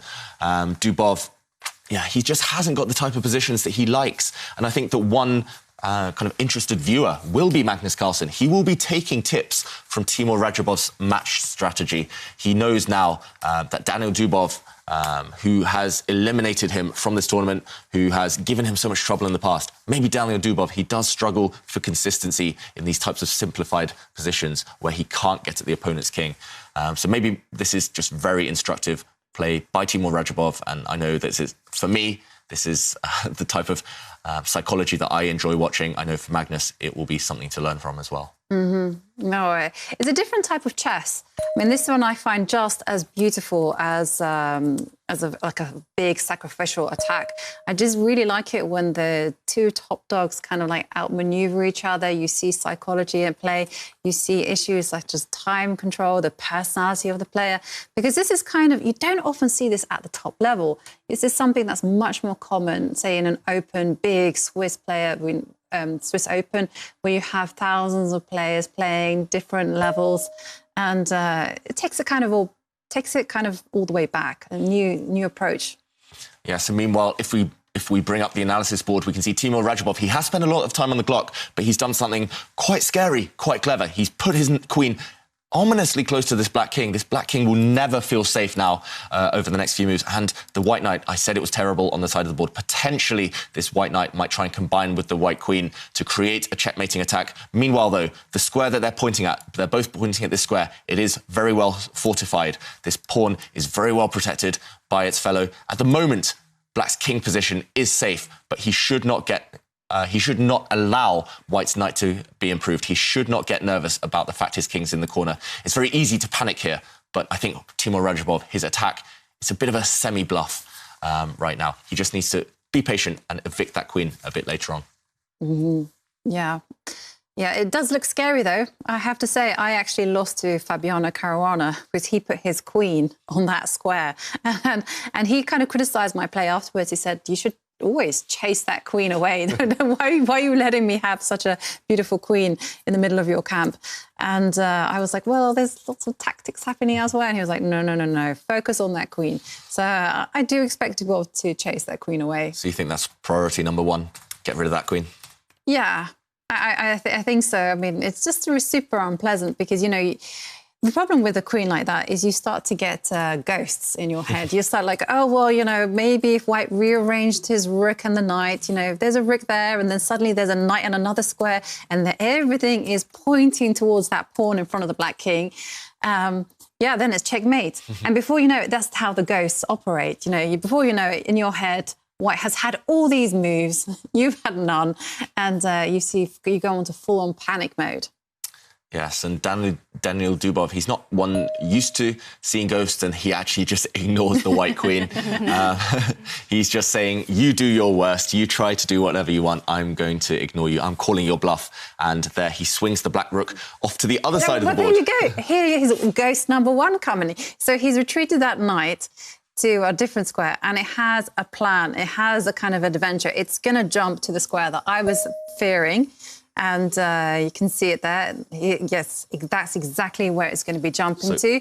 So it can start looking at those two pawns next to the black king. And all I need now is one more magical piece into the attack, and it will be like, well, fun times. So you think white should jump his knight forward, maybe eyeing up this pawn, well, maybe this pawn? No, just keep it in reserve. We don't want to reveal the cards just yet. We just kind of, we want the idea to ferment a little bit. Okay. The key for black is that at the moment, he does defend this pawn with his knight. He does defend the other pawn with his king. So for now, it's okay for black. But you're right, Jovanka, it does look ever so scary, especially in these short time formats. You need a bit of time to compose yourself and realise that you are defending everything. Yeah, it's actually very important to kind of be very calm, and we've seen Radjabov just be exceptionally calm in this respect. But yeah, definitely what Dubov needs to do is just not anticipate and not panic about certain things. And it's very easy to do, especially when you don't have so much time on the clock. Yeah, and one thing I learned from you, Jovanka, is that 3 is the magic number. White is only attacking with 2 pieces, the white queen and potentially the white knight. So, yeah, personally, I'm not too scared of the attack. I'm a cynic. I'm very skeptical of my opponent's attacks, and I think black has done nothing too wrong, nothing to deserve being attacked, but it looks like you're right, Jovanka. Radjabov is going for that checkmate. We talked about him just simplifying things, getting pieces off the board, maybe playing for a draw, but no, he doesn't care. He's going for checkmate. He wants to end the match in this game. He wants to end the match now. And Timur Radjabov, that's a very brave play. And Daniel Dubov, meanwhile, retreating his queen. The black queen is actually going to move across 2 squares next move, next to the black king, to try and exchange off white's queen. White's dominant, very scary queen there. Yes. So you can kind of see Dubov is reacting to this. He is somewhat afraid because, like you said, are we seeing a potential draw offer in the air? Like he's moved his knight forward and then retreating it and kind of inviting... We know that Daniel Dubov, to do the same. He will not. I'm very surprised by that move because, you know, that knight manoeuvred itself to a great square. And I was expecting to back it up with some pawns, some central pawns, and just go, you know, having said forward, I want to go forward again. I'm a bit surprised by this dance. Yeah, I think maybe if Timur Radjabov, if he was in a must-win situation, remember, he would probably be happy with the draw here. But if Radjabov was in a must-win situation, he probably would have gone straight for the black king, continued attacking. But retreating, it doesn't commit his position. White's still really flexible. I think it's a sensible decision to retreat. And he hasn't ruined anything. Yeah, I just thought it was the time. You know, you put your knight in a great square and it was perfectly supporting a central pawn. You can just see this is my style. I just want to go forward all the time. That's where we differ, Jovanka. I like to just stay curled up in a ball, just wait for my chance. That's because you're a spider, David. I'm a spider. I like to spin my web. Yes.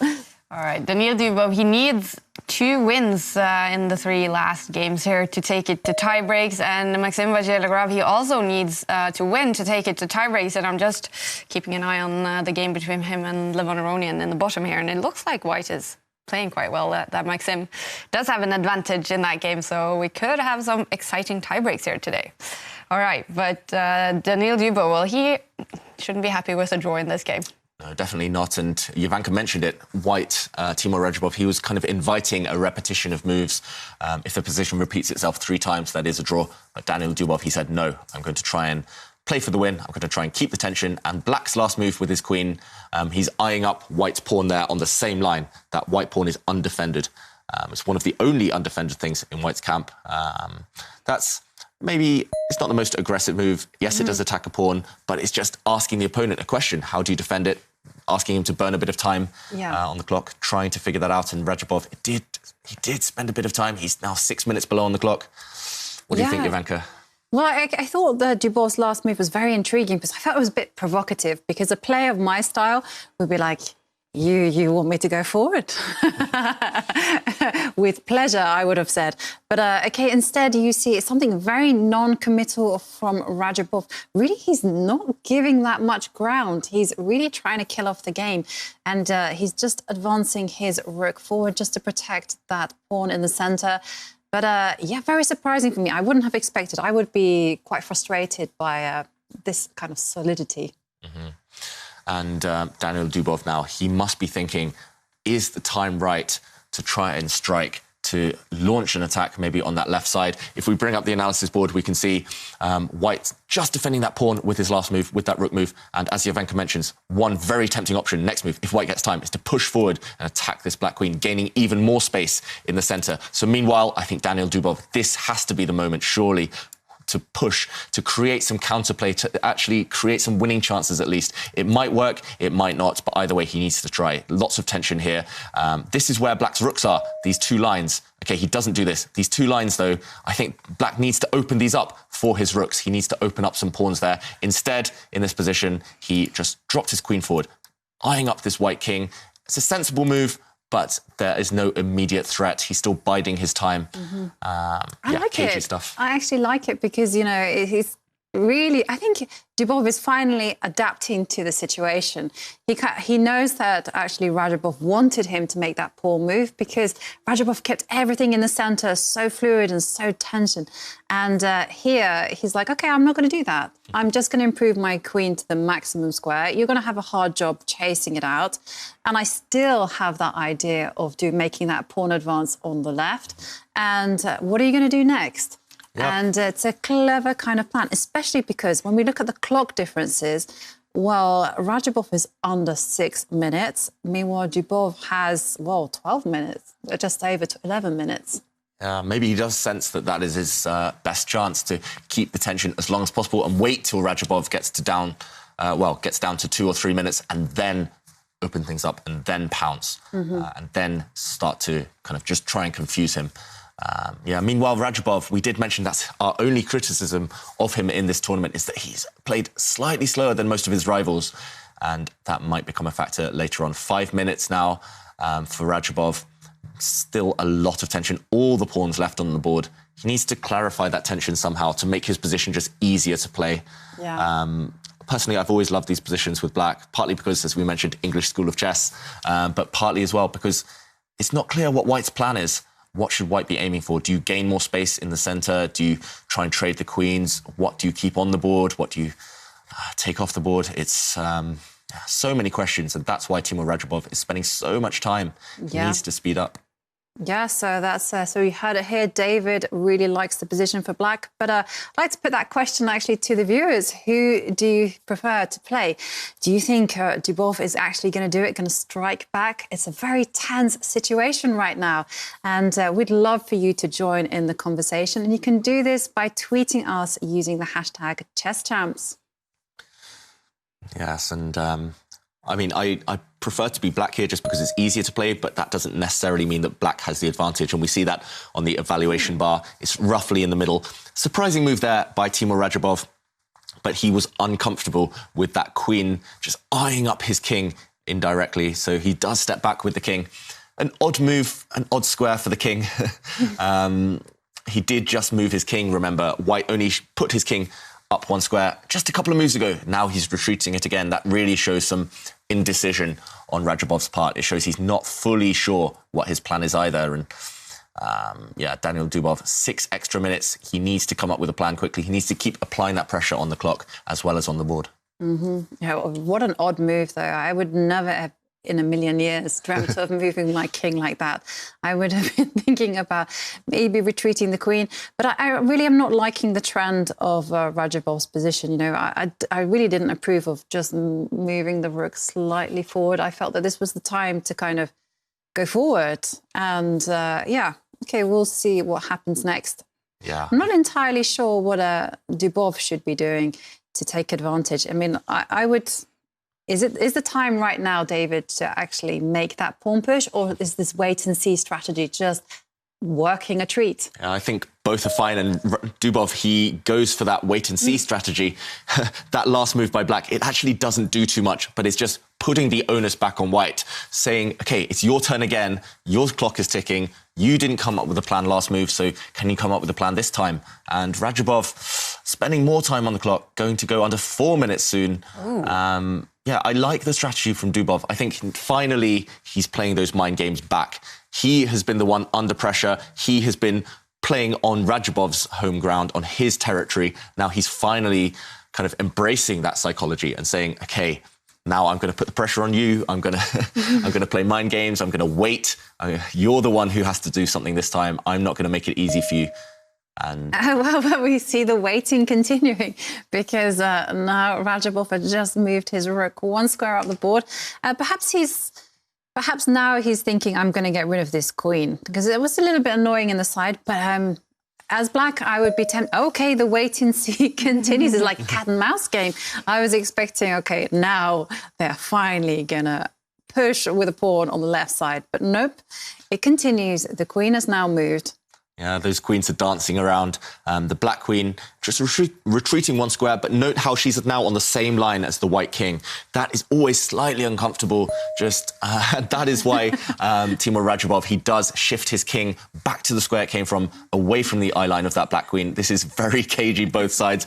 I think neither of them really know exactly what their plan is. They're just kind of freestyling, just waiting. And I must admit, I would be tempted just to put my queen back there and say, are you going to retreat the king to f1? Oh, sorry.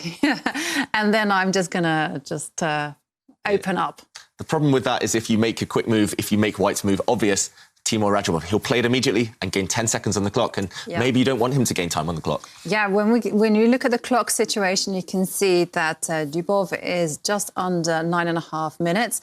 Meanwhile, Radjabov is 3.5 minutes down. Yes. 3.5. Are we going to see who has retreated the queen? Okay, so will the king take that step back? Yeah, so if white retreats his king, we will see a repetition of that position. That'll be the second time we've seen it. The game will not be declared drawn unless we see it for a third time. So still a bit of leeway there for Dubov to improve or to choose a different move next time. Meanwhile, Radjabov, I'm surprised. Surely, okay, he does repeat the move. So this is the second time we've seen this position. Now is the chance. Now is the time. Break. Do something. You cannot afford to kind of like repeat in such an unusual way. It might be kind of quite funny and humorous, but I think now is the time. The king is really strangely placed. Open. Yes, so white's king is not well placed. And if we bring up the analysis board, Jovanka says the word open, and that means pawn breaks, pawns putting pressure against other pawns in order to open up lines.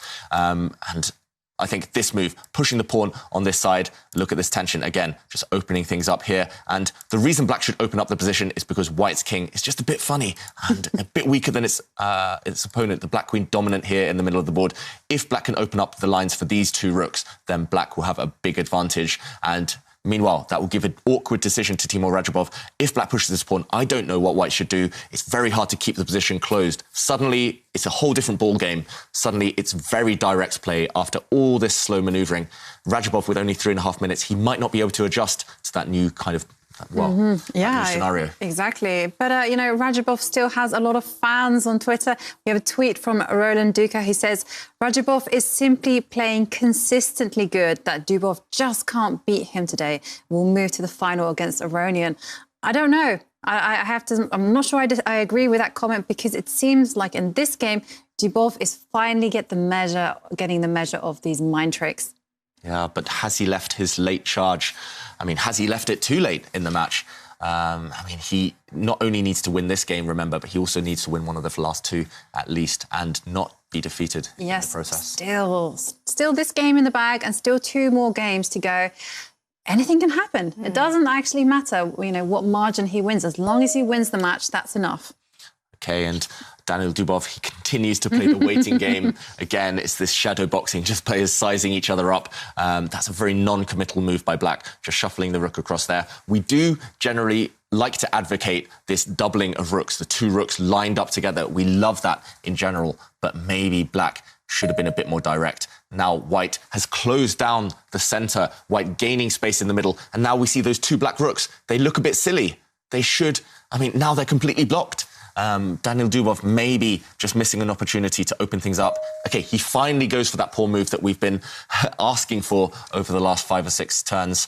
And the problem is for the black rooks, they want to be on a different line. They want to be shifted 1 line across in order to be ready for the position to open. Black's rooks, they look nice, but they're just too blocked at the moment. And in the other semi-final match between Maxim Vachier-Lagrave and Levon Aronian, the second game is finished. It ended in a draw, and that means that Maxim Vachier-Lagrave still needs a win in one of the 2 last games. If Levon Aronian wins the next game, then it is over, and Levon Aronian will be in the final, and he will face one of these 2. Probably, right now, looks like it's going to be Timur Radjabov. And actually, I see on the bar with this last move. Yes. He's getting an advantage.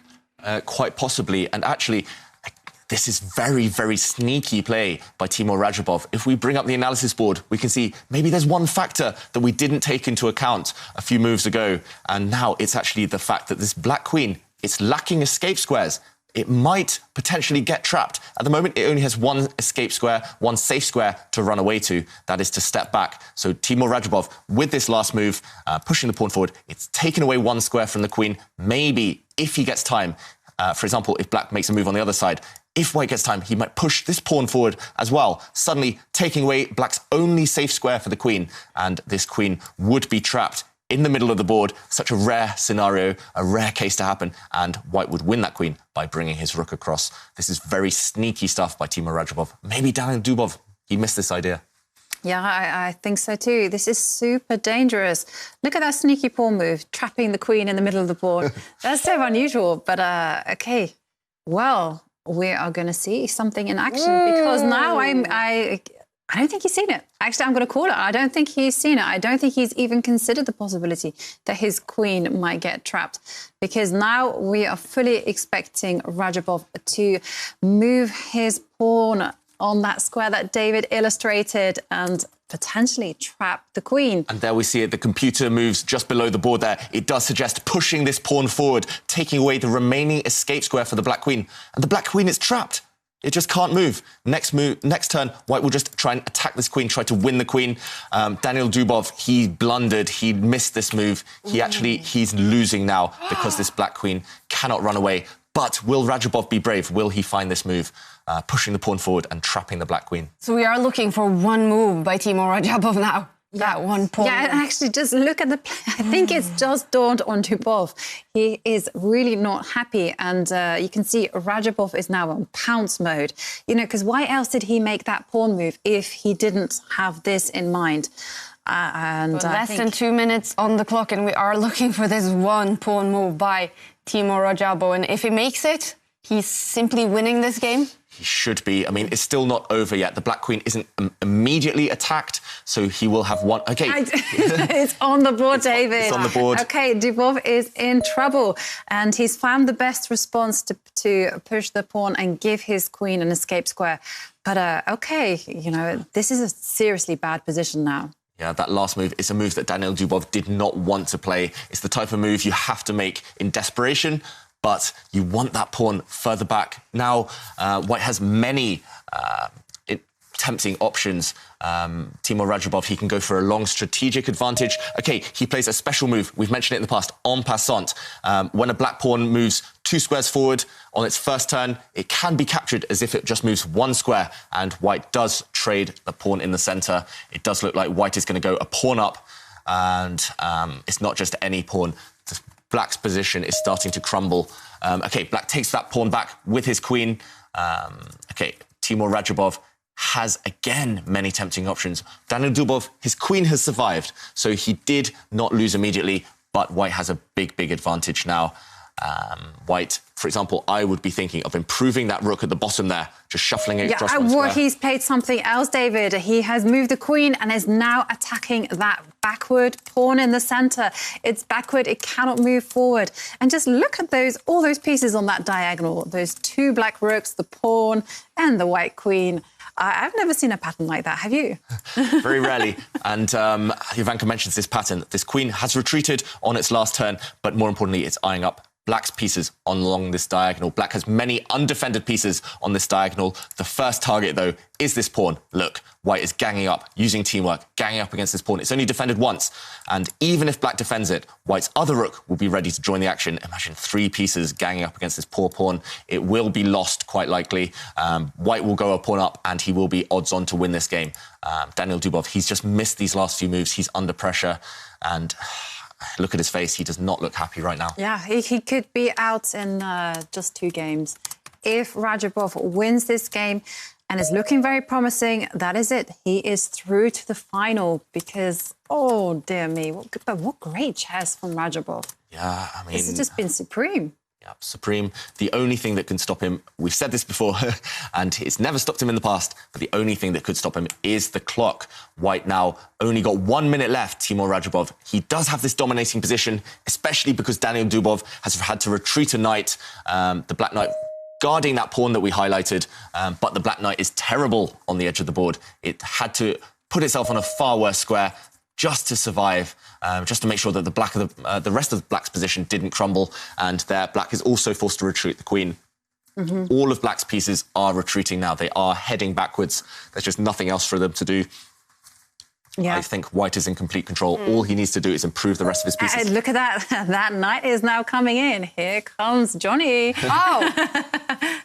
But is this, well, not a very great move by Timur? I think it's good enough. And there we see the bar does correct itself. The computer just needed a while to understand the depth of that move, the strength of that move. Yes. And white's knight, I mean, it's that common wisdom that Jovanka has mentioned on many occasions. If you go backwards, I'll go forwards. And black has had to retreat his own knight, his own queen, now white jumping forward with his knight. The only piece that needs to join the action now is white's remaining rook at the bottom there. Once that rook joins the action as well, all of white's pieces will be heading towards the attack together. Meanwhile, black's rooks are not looking impressive. Black's knight is terrible. The queen is also far more passive than she was a few moves ago. I mean, the only thing that is in black's favour, and this is something that Hatams on Twitter has pointed out, is that Raja has not so much time on the clock, and that makes things not clear. Yes, and we have mentioned Timur Radjabov. Even when he goes down to 1 second, he is capable of these great moves. So, judging by his track record in this tournament at least, he's still got this under control. But Daniil Dubov, he has to play on that time factor. He has to somehow make Radjabov nervous, somehow just throw him off that kind of Jedi-like zen that Radjabov has found, even in these time scrambles, even when low on the clock. Yes, so David, you did a lecture on co-chess all about surviving bad positions and even turning them around. What kind of approach would you advocate now for Dubov? Yeah, I would not have advocated that last move. Dubov, he's opening things up in the middle. He's trying to just go for the fact that Radjabov is low on time and that he won't have enough time to think. And maybe he might panic due to this very direct approach. Personally, I prefer the kind of curl up in the ball approach. Just survive as long as possible. And the longer you survive in a bad position, the more nervous your opponent will get. Daniil Dubov, he's saying to Radjabov, OK, I'm going to push forward.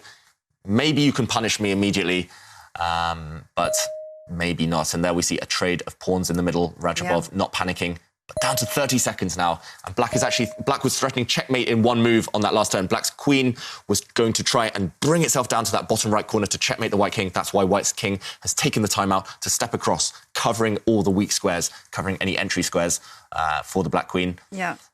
We kind of still have to mention that the advantage that white has isn't material, you know, he's not a pawn up, it's not anything like that. It's just that he has better pieces and definitely he has to do something with this momentum. So things could easily shift if he makes a few, you know, inaccurate moves, maybe even a bad move, and that could immediately see a turnaround.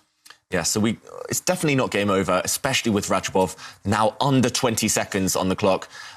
It's still not over. We could see a turnaround, but Radjabov, if he's calm, if he stays collected, then there are chances. 9, 8, 7.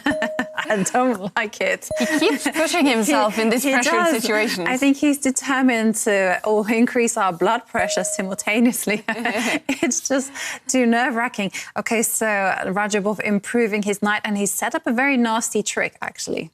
Yeah, so Radjabov putting a knight in the middle of the board, these octo knights controlling 8 squares. They're so fantastic when they're in the middle. That white knight also dominates the black knight. The black knight cannot move. And, OK, just while Radjabov thinks... just while Dubov thinks we will maybe bring up the board to highlight the key threat in this position, there's maybe 2 threats, and it's all to do with knight forks. If black is careless and just moves a pawn on the other side of the board, white will pounce. He will capture this rook with his queen. He will sacrifice his queen temporarily, luring the black knight away. The black knight was covering this square, and then now suddenly white can jump in with his knight with a fork, giving check to the king and attacking the queen as well. White will win material if this happens. So a deadly threat, and it's all to do with this square that the knight finds itself on now. Can Daniil Dubov cover this square? He has to prevent this threat somehow. Yeah, he definitely does. It's a dirty little trick, that one. Because the instinct is maybe to cover another square. Oh, OK. So he has instead played a very unexpected move. This is another blunder. It does look like white possibly has a few very strong winning moves here. He can grab the pawn. Yes. I think he can get greedy and just grab. He's 7 seconds and he's done it. He's just grabbed that pawn because the queen cannot capture that rook, because then the knight will move with a check and black will lose the queen. And that is why Dubov just throws in some checks. And now he is forced to move the king. Yeah, so we should ignore the bar there. It will recorrect itself. There we go. White's king under attack. He moves that king out of check. And black now threatening checkmate. He's going on the attack. I think we're going to see a king run. Look at Timur there. He's like, whoa, what's happening here? Well, he's going down to 2-1 second. Oh, yeah. And the white king is running for the hills. White's king is going on an adventure. It was getting attacked from behind. The white king could find itself even close to the black king. It could even become a hunter. I would love to see that if the king runs all the way up, right into the heart of the black position. Yeah, I would be like, get going, Forrest, go. And we have to remember, if Timur Radjabov wins this game, then it is all over. He will be in the final. So Daniil Dubov, he needs to find a way to get this to a draw, or preferably to a win. Yes, and just while Dubov thinks, I think he's going to spend a lot of his remaining time in this position. It's the critical moment. If we bring up the analysis board, we can see why White made this move. He just brought his king up one square because black was threatening to come and checkmate and trap this white king. It had to step up the board, and that king is going on a journey. That white king is seeking safety up the board. He's going to try and continue running. He's going to try and seek refuge deep in enemy territory, deep in black's camp. The white king, it may or may not be safe there, who knows? But this is what Radjabov is aiming for. I'm sorry. This is what makes chess absolutely fun. You know, you never see a king run like that. That is just one rare breed. So, OK, so that's why Dubov has stopped that king run. But, yes. Yeah, Daniil Dubov, he's trying to cut across White's plans there. And Timur Radjabov sidesteps with his rook. Look at that rook and the white queen. They're lined up now against one of black's pawns. That black pawn is only defended by a king. Now White is the one starting to threaten checkmate. Both sides going for the opponent's king. I'm just loving the courage behind Radjabov's moves. Imagine he went down to 2 seconds there and he found this amazing idea of using his white king to kind of zigzag up the board. It does look like White is still in charge. The white king safe for now, at least, but anything could happen. No, this white king is absolutely bold and brave and as safe as the houses. And, OK, well, here you go. Here is the mix-up. He has really he's really trying to throw some magic into the air and see what's happened. But it's too much, I think. Yeah, so Daniil Dubov, he's in a desperate situation. He's throwing everything at the opponent. But Timur Radjabov, look at that white king hiding out up the board in the corner there. Timur Radjabov, he's completely winning with white. The one saving grace for Daniil Dubov is he did manage to checkmate Magnus Carlsen twice when Magnus Carlsen ran away with his king. So although white is winning, there's always going to be hope as long as that king is just look at how many pieces there are protecting that white king. You know, white has a queen, a rook, a knight, all prepared to come to its assistance. And frankly, there's no one getting at that king. And OK, we have a threat. I can see a very sneaky threat, but Radjabov very calm. He just defends. Yeah, he has been seeing ahead. He's been predicting Daniil Dubov's attacking choices, his attacking tries over the last few turns. The speed with which Radjabov blocked off black's rook there. Remember as well, if we do a quick count in the position, white is 2 pawns ahead. That is why white is trying to exchange pieces. Also, trades, especially of rooks, especially of queens, they make your king safer. When you have the weaker king, trading pieces is very sensible. And Daniil Dubov, there's just no way to get at that white king. That white king is built a little palace around for itself. That white king, super safe. And it does look like Daniil Dubov is lost. His body language as well shows that he's just coming to terms with the fact that this will be his last game in the Airthings Masters. Daniil Dubov trying to bring his rook up, but you look at the bar, look at what the computer says, plus 100 for white. That means that the computer sees a forced checkmate, a forced win now for white. And Timur Radjabov, he goes for it. The black king is now the target, white's rook, zooming up to the top of the board, eyeing up the black king across that top rank. The game is pretty much over. Daniil Dubov, can he find a way to survive any longer?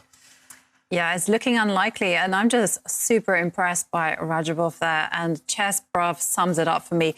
Radjabov must have ice in his veins, so cool and calm under extreme time pressure. I've never seen the like before, and I love it.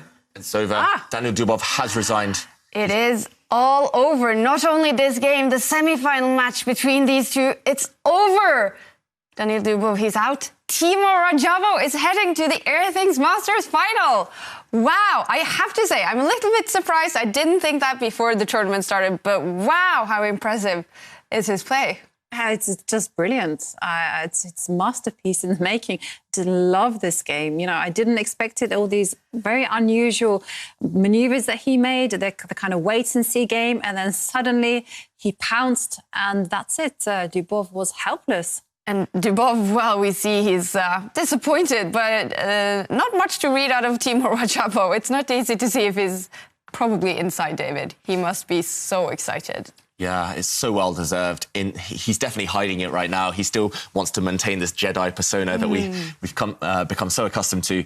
But yeah, he deserves it. He'll be confident in the final. If he can get past Dubov, who took down the world champion, he can maybe get past anyone. Wow, Timur Radjabov, he is ready for the Airthings Masters final. It is a major in the Champions Chess Tour, and Timur Radjabov, he is going to play the final. Now, who will he face? He's going to face the winner in the semi-final match between Maxim Vachier-Lagrave and Levon Aronian. They just started game 3, and we know that Maxim Vachier-Lagrave, he needs a win in either of the 2 last games. Is this the game to do it for him? It should be the game to do it, but it's not looking good. We criticised his opening choice in the first game today. Maxim Vachier-Lagrave maybe playing on his opponent's terms, allowing a queen trade, not going for the most ambitious, aggressive approach as black. And here we see the queens have already been traded as well after only 11 moves. Actually, in all 3 of their games today, the queens have left the board very early on, and Levon Aronian taking those draws to edge him closer to the final, and does look that is likely as well in this one. I've had these types of positions so many times in my career as black, and it's very hard to win against the best players in the world. But with that last move by Maxim, the black pawn moving up, well, the bar did go over to the white side. Was it a bad move, or is it Maxim showing that he's taking risks now to get that win? Yeah, I think a bit of both. Maxim, he's got his head in his hands already. He knows that was not a good move. If we bring up the analysis board, we can see why that might not be such a good move strategically. Black just pushing forward this pawn here. He's stopping the advance of white's pawn temporarily, but more importantly, look at this black bishop now blocked in by its own pawn. This bishop does not want to be locked in behind some pawns. I think maybe that move is just too slow. Maxim Vachier-Lagrave, he wants to develop his other bishop. He wants to bring it out and make and give a check, but he's just forgotten about the activity of this piece. And white with an advantage already at this early stage. White also with this very, very nice, strong pawn center in the middle. It does look like Levon Aronian. He's got the dream scenario. He can play for a win without taking too much risk. We do see all the way in top of the screen, we see the points that they have gotten today. It's 1-1 after 2 draws, but we also see the score in yellow there from yesterday. Levon Aronian won the first semi-final match. He is up by 1 point. Maxim Vachier-Lagrave needs to win the second match to take it to tie breaks. And is this a good or bad move by Levon Aronian? It's a decent move. Maybe there was better, but white just improves his rook, brings that rook across to an open line. That white rook looking very nice now, down at one of those pawns, tying up the black bishop. The black bishop we mentioned that was stuck. The light squared bishop cannot move because now it's tied down to the pawn that white's rook is eyeing up across the line. A sensible move by Levon Aronian. And the good thing for him is there's a lot of margin for error in this type of position. Even if things go really wrong for white, he'll have great chances to guide this one to a draw. Yeah, no, it's once again, you see that kind of strategy in place by Levon Aronian. He takes the center. He's very calm and collected about it. He's just improving his pieces, developing, and he just leaves all the decision-making to Maxim Vachier-Lagrave. And yeah, I just really love the way that Aronian's been playing, and I think it's just fantastic. You know, it's just been working so well against Maxim Vachier-Lagrave, and that's why Maxim has moved his pawn. He wants to get ready to challenge in the center, and yeah, it's very, very interesting. Yeah. We have seen Levon, Jovanka, spend, well, maybe not his time too wisely, even if it's been all right on the chessboard. They have played quite fast here in the opening, actually. They have played very fast. I mean, this is something that we've criticised Maxime Vachier-Lagrave so many times, that he's been taking such critical decisions very, very quickly, you know, and there's no pause for thought. I've been quite critical about his opening choice, you know. The thing is, though, he has been equalising as black, but I feel he has to put Levon Aronian under pressure. And Levon there advancing the pawn on the right. This is a really great move because it's not it doesn't really have any aggressive intentions. It's just going to clamp down on the space. So he wants to secure every single piece that he has. And now... Still playing very fast here. It's super quickly. And he's put the king in check. And this is just done just to dislodge the king, just to make it slightly awkward. But it's like a little victory. And now we're probably expecting Levon Aronian to kind of focus on development. I expect the light squared bishop to develop and then connect the rooks, and the game will just develop a very natural flow. We know Levon Aronian obviously knows that with a win here, it will be all over. He will be in the final. Can we sort of tell by his play here if he is going hard for that win, or if he's just happy to play a draw and play a fourth game? I think he's happy to do whatever is needed. You know, this is one of the things that is so essential in a chess player's mindset. You mustn't impose what you want on the position, because if you impose what you want, then you'll take sharper decisions, you'll take risks, or maybe you'll go solid when you should actually be playing aggressively. And I've had the best results of my life, actually, when I've just been focusing on the breath and just focusing on what needed to be done. And here, I think Levon is so calm. He's super focused. He would just be looking at the position, getting absorbed into the game and making his decisions based on that. It's totally a mistake to get nervous and just think, I've got to win, I've got to do this. You've just got to, first of all, for Maxime Vachier-Lagrave, his task is basically just to equalise. And once he's done that, he must formulate a plan, and then only then can he think even about winning or perhaps playing for an advantage. Okay, but breathing. So that's a tactic you actually use. Yeah, I focus on the breath. This is just something that I find very helpful, especially when I'm very, very stressed. There's just something just to distract me from my own emotion, because the brain is a funny thing. It tends to have its own dialogue with itself. And I've noticed the top players are very, very confident.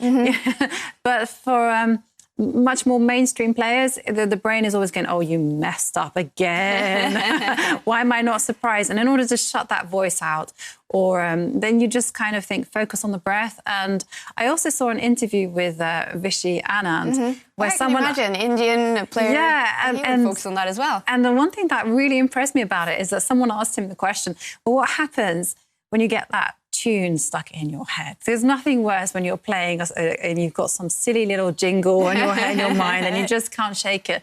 And he said at first he was used to get irritated, and then he realised that the brain is such a wonderful thing that, you know, it's actually a very small part of your brain that is obsessed with this jingle, and the rest of the brain can actually focus on the game.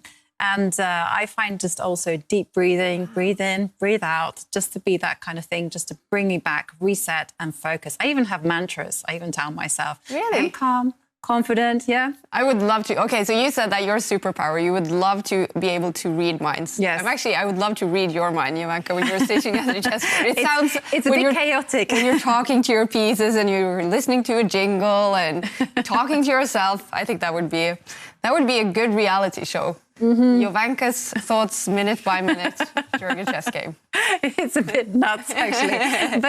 but on that subject of superpowers, we definitely want to hear everyone's desires for their superpower. What is it that you want to do? And if you want to get involved, if you want to enter the quiz, then please use the hashtag ChessChamps. The more creative, the better.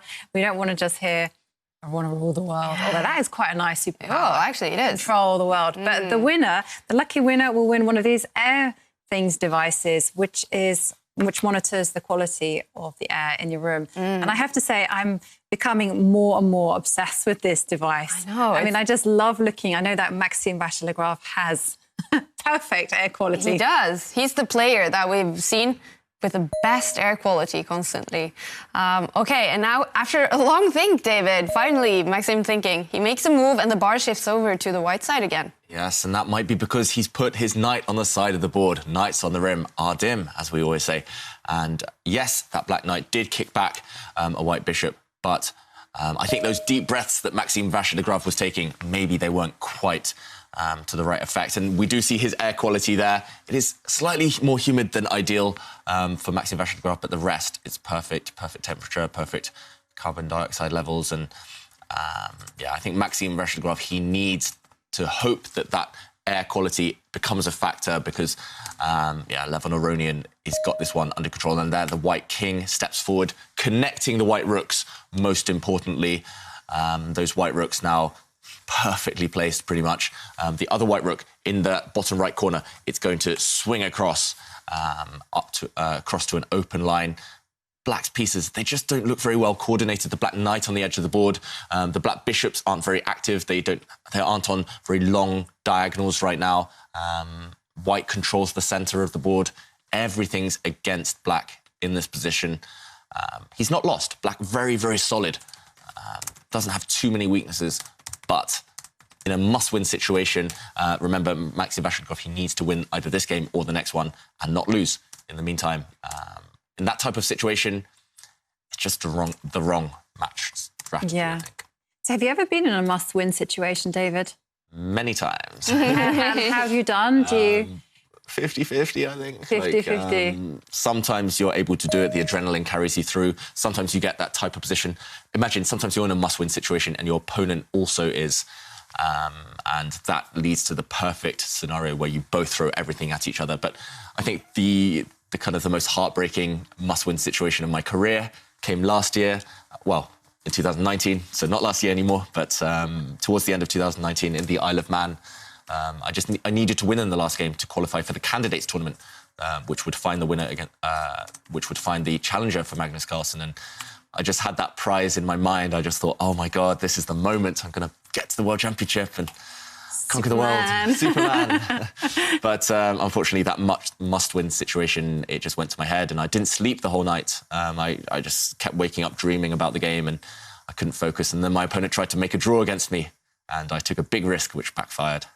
So yeah, difficult, these must-win situations and these matches in general, these head-to-heads, these one-on-ones. But yeah, I mean, these players, they've been there before. I think just Maxime Vachier-Lagrave, somehow maybe he just needed a coach to advise him against this type of position, against Levon Aronian. It just doesn't suit him. It hasn't been going well so far. Mm-hmm. Levon Aronian is deep in his comfort zone.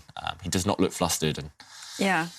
I mean, this is the thing with this type of matches because, you know, you are going to get knocked out. Someone has to win. So therefore you have to adapt your style because, yes, you can, you know, one of the things with the black position is probably pretty solid. It's probably even equal. And in terms of advantage, white can't really claim too much. But the problem is Maxime needs to win. He needs to psych out Levon Aronian, and he's kind of not doing that. Yeah. And in fact, we have a tweet from Rafael Baptista. He says, Maxime is using pajamas because he knows that in the world of dreams, it's easier to beat Aronian. A little bit harsh. All right. Well, actually, as Levon Aronian is now thinking, we are joined by Timur Radjabov, the winner of the other semi-final match. Timur, congratulations on going to the final. Yeah, thank you so much. Thank you. Wow. Yeah. I was just happy to be alive today after the celebrations, but that's fine. All right. I tried to keep it as cool as possible, yeah. So you were a little bit tired, even if you played so solidly, winning 2 games here. Well, I mean, let's be fair. It's the aggressive style of Dubov, certainly. That was the reason of these 2 wins, because the last game, let's say, I was certainly trying to kind of keep control and make a draw. And, you know, somehow, I mean, the draw is a good result in this situation, as we're proceeding, and then he will have less games and less chances to win. So he will have to win like 2 games out of 2, was it? Yeah. Exactly. In case of draw. Yeah, so that's the reason I was just kind of standing on place, whatever it's called, and was trying to make a draw. But yeah, he was going kind of aggressive, but he missed probably d5 and stuff, and the queen is then kind of trapped on e4, and it's problematic. And also in the first game, I was not expecting him to play like this in the very first game. Because usually I've used, like, for the guys like Magnus, who will just play some kind of calm chess and put a lot of pressure till the very end, like for 100 moves and stuff. And he just started with this G4 stuff. And even though it was very, very exciting game, I think, and at some point he had great possibilities as well. But yeah.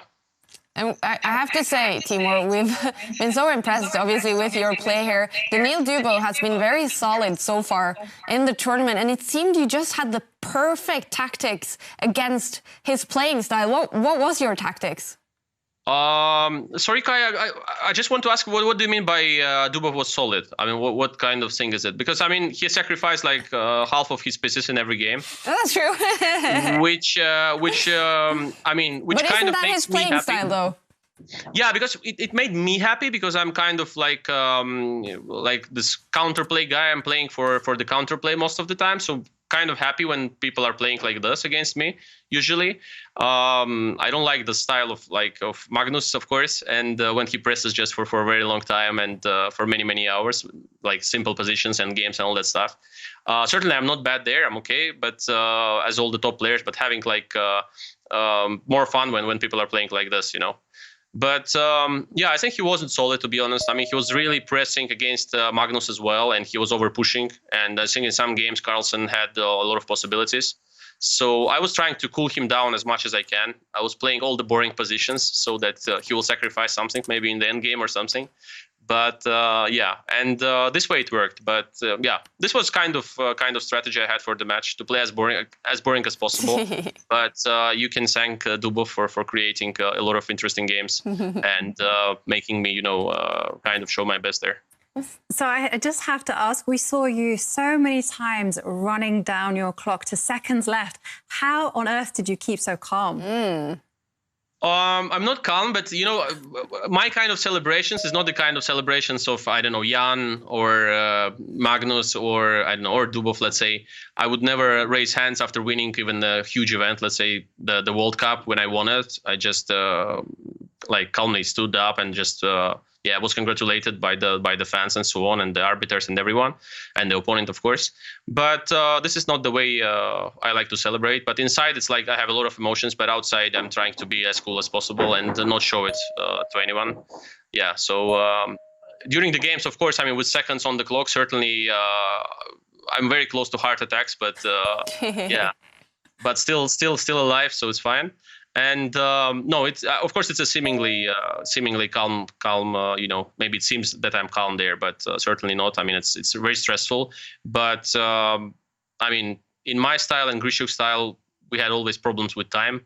And in such complicated games that they created, it was really hard to not get into the Zeit Not. I cannot call it because it's a 15 minutes game. It's immediately the Zeit Not. But I mean, it's very hard, of course, but on the contrary, I mean, there is a huge level of concentration. Like, I'm very focused and can make a lot of mistakes, but as well, you know, it's not about how to say. It's not that I go there by purpose, you know. It's just I'm calculating stuff, and then I see the time is there, and I have to do something. But still, I manage. But many times I didn't manage as well in my life. So yeah, that's kind of tricky. And Timur, we're currently watching the other semi-final between Aronian and Vachier-Lagrave. Do you have a preference who you'll face in the final? What are your scores like against these guys? Yeah, I mean, I have a pretty okay score against both, I think, maybe equal against Levon, but it's OTB and it's very different. And for the Rapids, I don't remember the Rapids and Blitz. What is the scores? I mean, what are the scores against them? But certainly Levon is showing a very high class these days. I mean, he's playing great chess there, like in good old times when he was playing this kind of, you know, calm, slow chess and not making many mistakes, very, very simple chess and so on. And yeah, I think he has better chances, certainly, for winning, especially that he's leading. So it's not hard to say that, hard to guess. But yeah, he's showing better chess for now. So I guess he will qualify.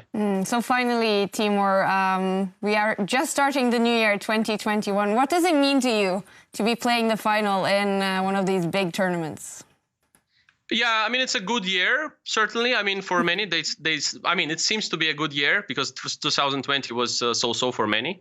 So I'm actually not sure that it will be better than 2020 somehow. But the first day is a bit better because last time I celebrated more than this one because I had to play I had to play this semifinals.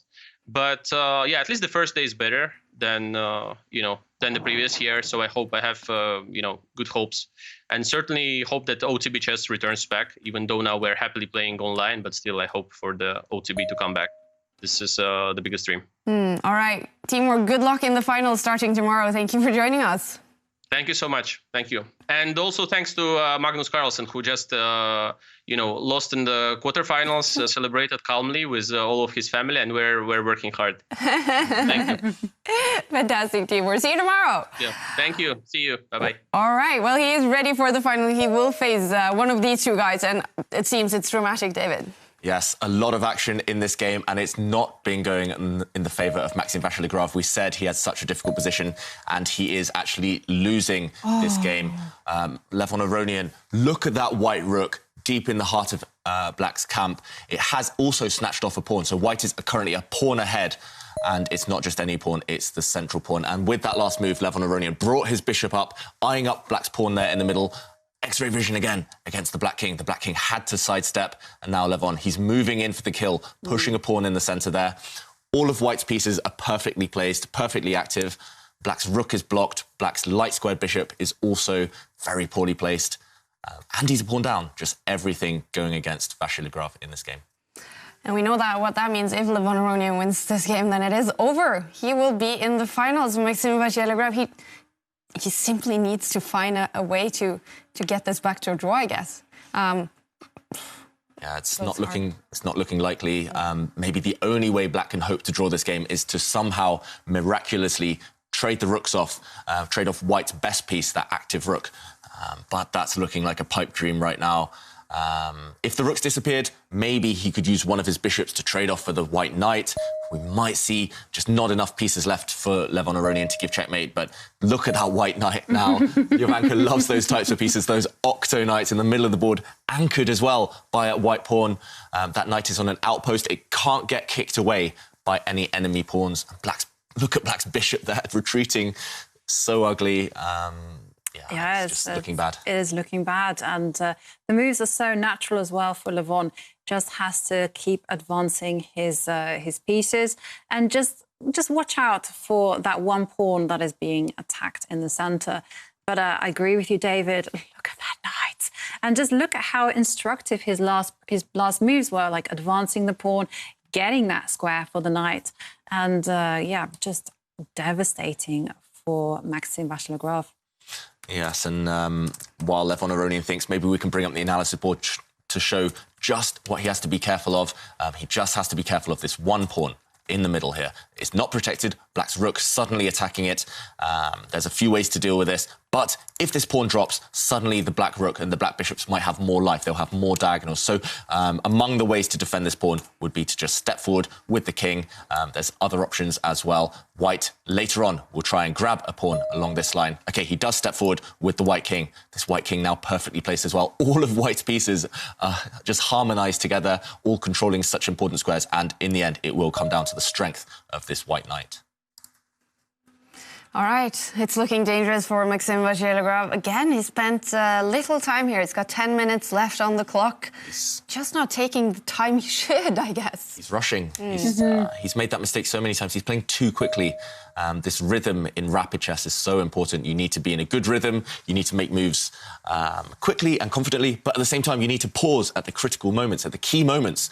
Every game has at least 2 or 3 key moments when there are trades happening, when there's tricks, traps, when there's deep strategic plans need to be made. And Maxime Vachier-Lagrave, he's just not sensing those moments. And that's why he's going down to defeat in the semi-final. Yes, I agree with you there, David. Just look how easily it just seems like it was like Levon was following some kind of formula. Just get the centre, increase your pressure, develop the pieces, whoop, winning position. Yeah, and that's what the top players do. When they're in form, like Levon Aronian is right now, they make things look simple. They don't allow their opponent any kind of tricks or traps or any counterplay, any hope in the position. Actually, I think Timur Radjabov in the other semi-final, Levon Aronian here, they've just played the opponent perfectly. They knew exactly what their opponents wanted and they stopped them from getting their types of game. Maxime Vachier-Lagrave, he's leaning back. He does look a bit despondent here.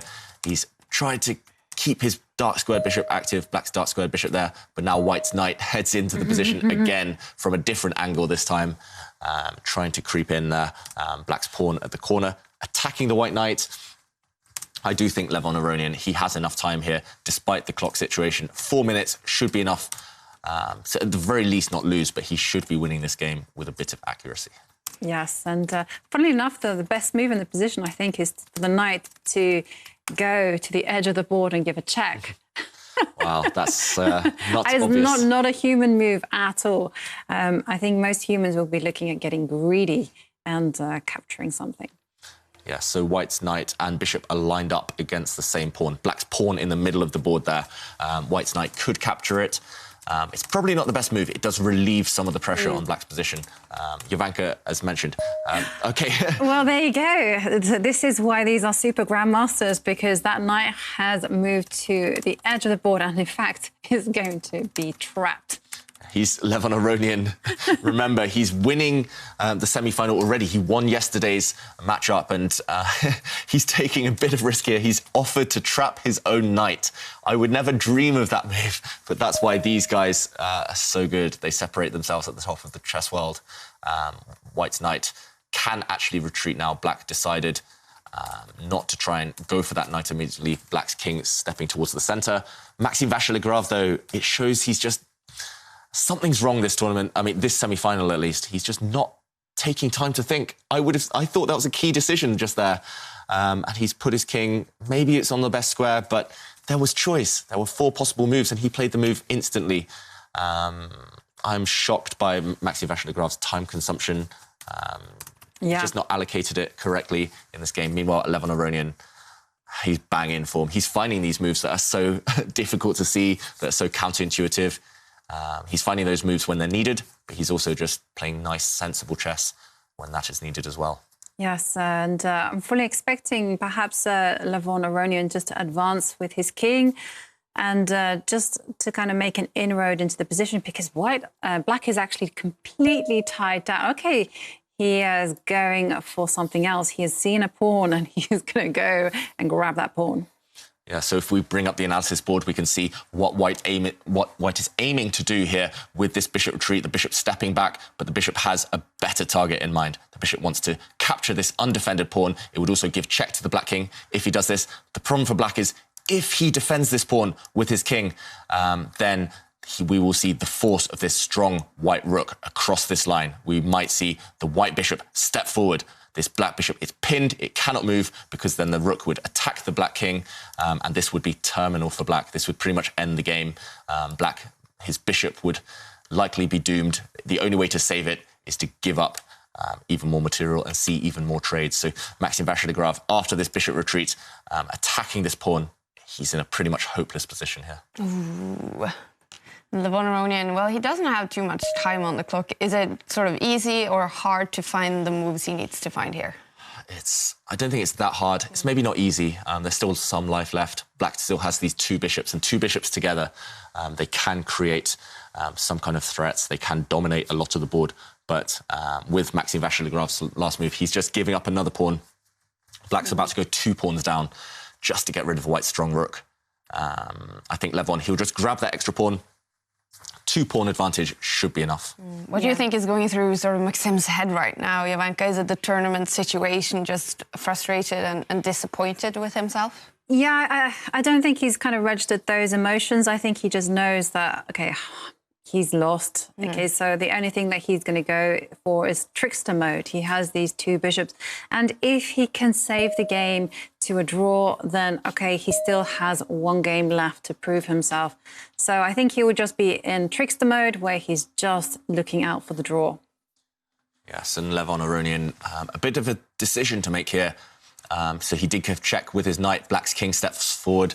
White's rook is under attack. White's knight is under attack. So both of those pieces are under threat right now. He just needs a way to resolve that tension. So White could trade the rooks here, or he could use his rook to capture the Black bishop with check. A couple of tempting choices, both of them decent, I think. Personally, I would trade those rooks off, and then I would use my knight to go and try and win some of those Black pawns on the right side. But Levon, he knows he's got plenty of choice, no right or wrong answer. I think Levon, he's spending that time when he needs to. His clock use maybe going a bit low, or maybe going a bit lower than he'd like to, but he's got things well under control. And we do see the rooks leave the board, and white's knight steps back to try and aim at those black pawns on that right side now. You did say that that was Maxim's only hope for a draw here, that he traded those rooks off. So is it looking a little bit better for him then? Maybe slightly. Maybe really very slightly. The problem is that those pawns on the right, they're so weak. You know, you have a bishop attacking them, a knight attacking them, and once the pawns start falling off, then these two bishops are going to find it very difficult to even generate an ounce of compensation. So it is very, very shaky for Maxim. Yeah, there's only one trick to look out for if we bring the analysis board up. If white gets too greedy, there is a trap in the position. So, for example, if black just plays a move, just any move, white should not take this pawn with his knight. This is a trap. If white takes this pawn, then actually there would be a nasty little check here. And this is why bishops are so dangerous. You've got to look out for these traps. We call it a skewer, because the king has to move and the knight will drop at the end of it. So there are traps in the position. Levon Aronian, of course, avoids that. He's about to go 2 pawns up and he should win. All right, he is in the move. He has less than 2 minutes on the clock. What should well, this is what he should do, I guess. Yes. Yes, so this is what he's doing, our kind of philosophy that we've said before. When you're losing, you should trade pawns and not pieces. And so this is what Maxim is desperately trying to do. He's hoping that perhaps maybe he might get some kind of opposite color bishop endgames. That would be a draw. But, OK, if he just has to survive a little bit and take it to that 4th game. That is Maxim Vachier-Lagrave's only hope, because he did lose yesterday's semi-final match. Has to win it today to take it to tie breaks, but it's looking like the final will be Timur Radjabov versus Levon Aronian. And that would be an interesting final. Yeah, that would be fascinating. Yeah. Lots of history there, like the players, they've played each other so many times before, but also their countries, Azerbaijan and Armenia, a lot of rivalry. Meanwhile, Levon Aronian ticking under 1 minute now on the clock. He does want to maintain some of the white pawns. The way that white will win this game is to go 2 pawns ahead and then hope that he can keep one of his pawns to promote to a queen later on. He needs to maintain that potential with the pawns. He does not want to eliminate too many pawns. We do see another trade there. White has 4 pawns, black has 3, but white will go and win one of those pawns now. I expect to see white's knight go towards the left there and give a check. That would be a double attack, attacking the black king and attacking a pawn. But Levon Aronian, he's spending a bit more time than I thought he would. Yeah, he's down to 36 seconds and ticking, so he does need to take a decision. I mean, the knights are such a crafty piece. OK, we have a little trap in the position. This is why knights are so tricky when you don't have so much. OK, well, we have some moves. So white attacked the bishop, forced it to retreat. The bishop could not take the pawn, and Levon is just kind of consolidating that knight. He's taking his time. He's not being greedy at all whatsoever. Just maximizing everything he has and kind of using that principle in the endgame, which is hurry, just don't rush. Yeah, and that's why he's a better player than I am. I would have been very greedy. I would have tried to go for one of black's pawns. Levon says, no, I'd rather keep that knight in the middle of the board. Look at that dark squared bishop. Look at black's dark squared bishop. It's completely blocked in now. It doesn't actually want to trade itself for that white knight, because black needs to maintain both the bishops. That will be his best chance to use his 2 bishops, combine on both colour complexes. Meanwhile, Maxim Vachier-Lagrave using his light squared bishop this time to attack white's pawn there on the left corner. I expect to see, OK, either that pawn might move forward or white could offer a trade of those light squared bishops. If white can trade off one of his pieces for one of those bishops, he should be winning. There we see the pawn move up the board. I mean, we did see Levon not be greedy and keep control, but maybe he's trying to keep a bit too much control. Yeah, is he losing the advantage here? I mean, I think he still has a big advantage and great winning chances, but I think he had a more direct and an easier way to win. Yeah, I'm just marveling at his restraint, because I would have won some of those pawns many moves ago. But yeah, I agree with you, David. I think perhaps he hasn't been so practical. Yeah, and that actually is caused by time trouble and being low on the clock.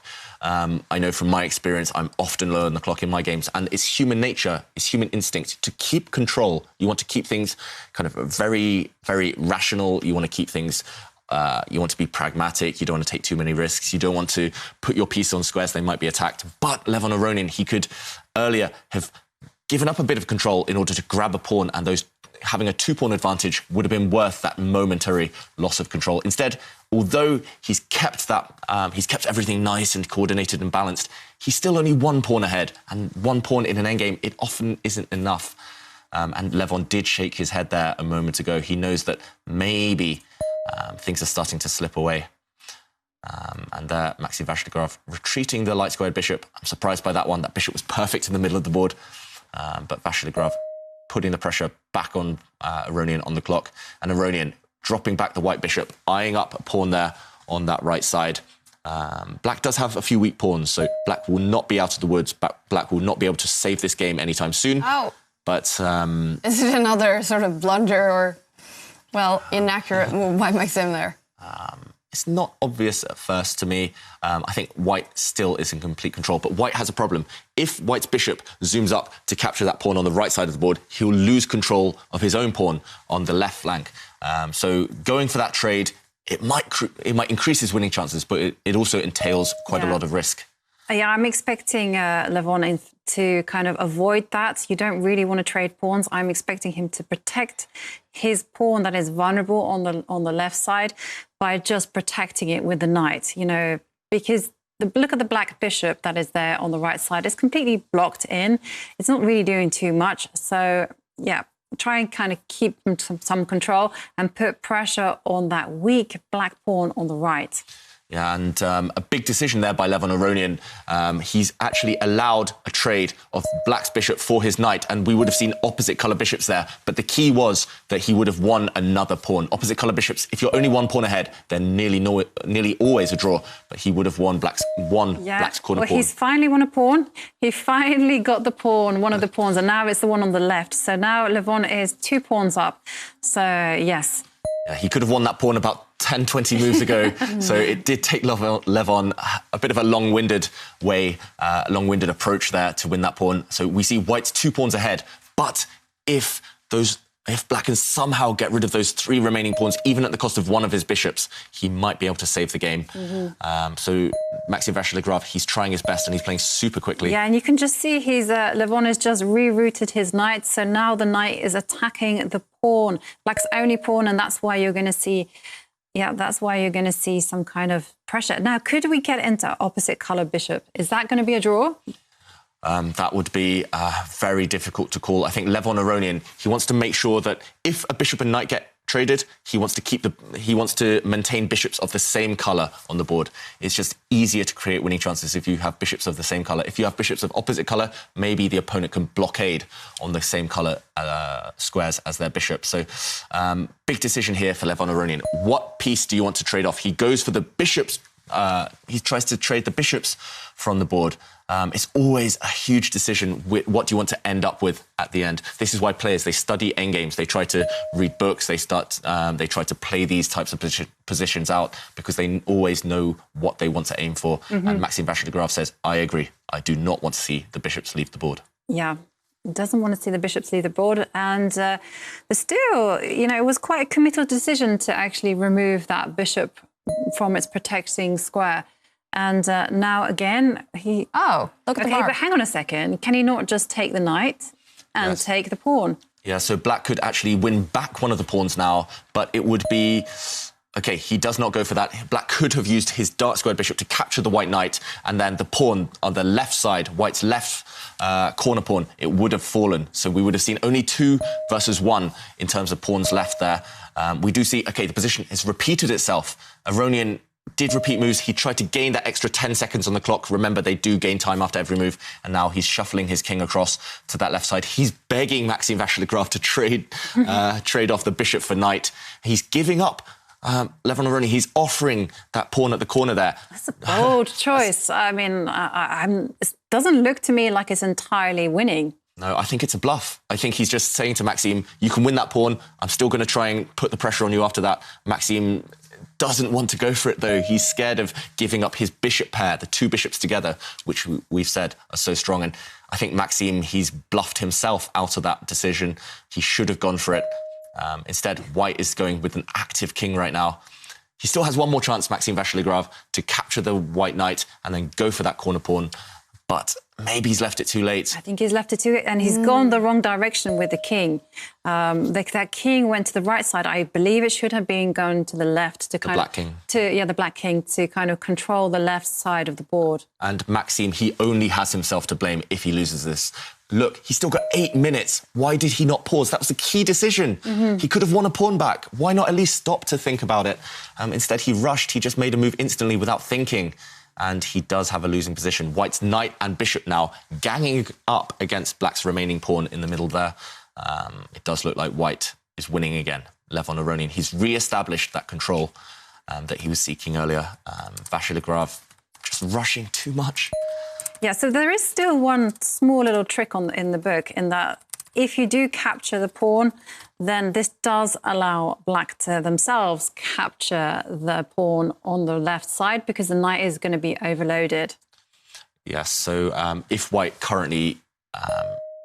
White does not choose to capture that central pawn, that would have been a trade. White would have grabbed black's remaining pawn, but he would have lost his pawn on the left corner there. It constantly seems that they are choosing the wrong moves, both of them. So each time they make a move, the bar goes down for them, or when Maxime makes a move, it goes up for Levon.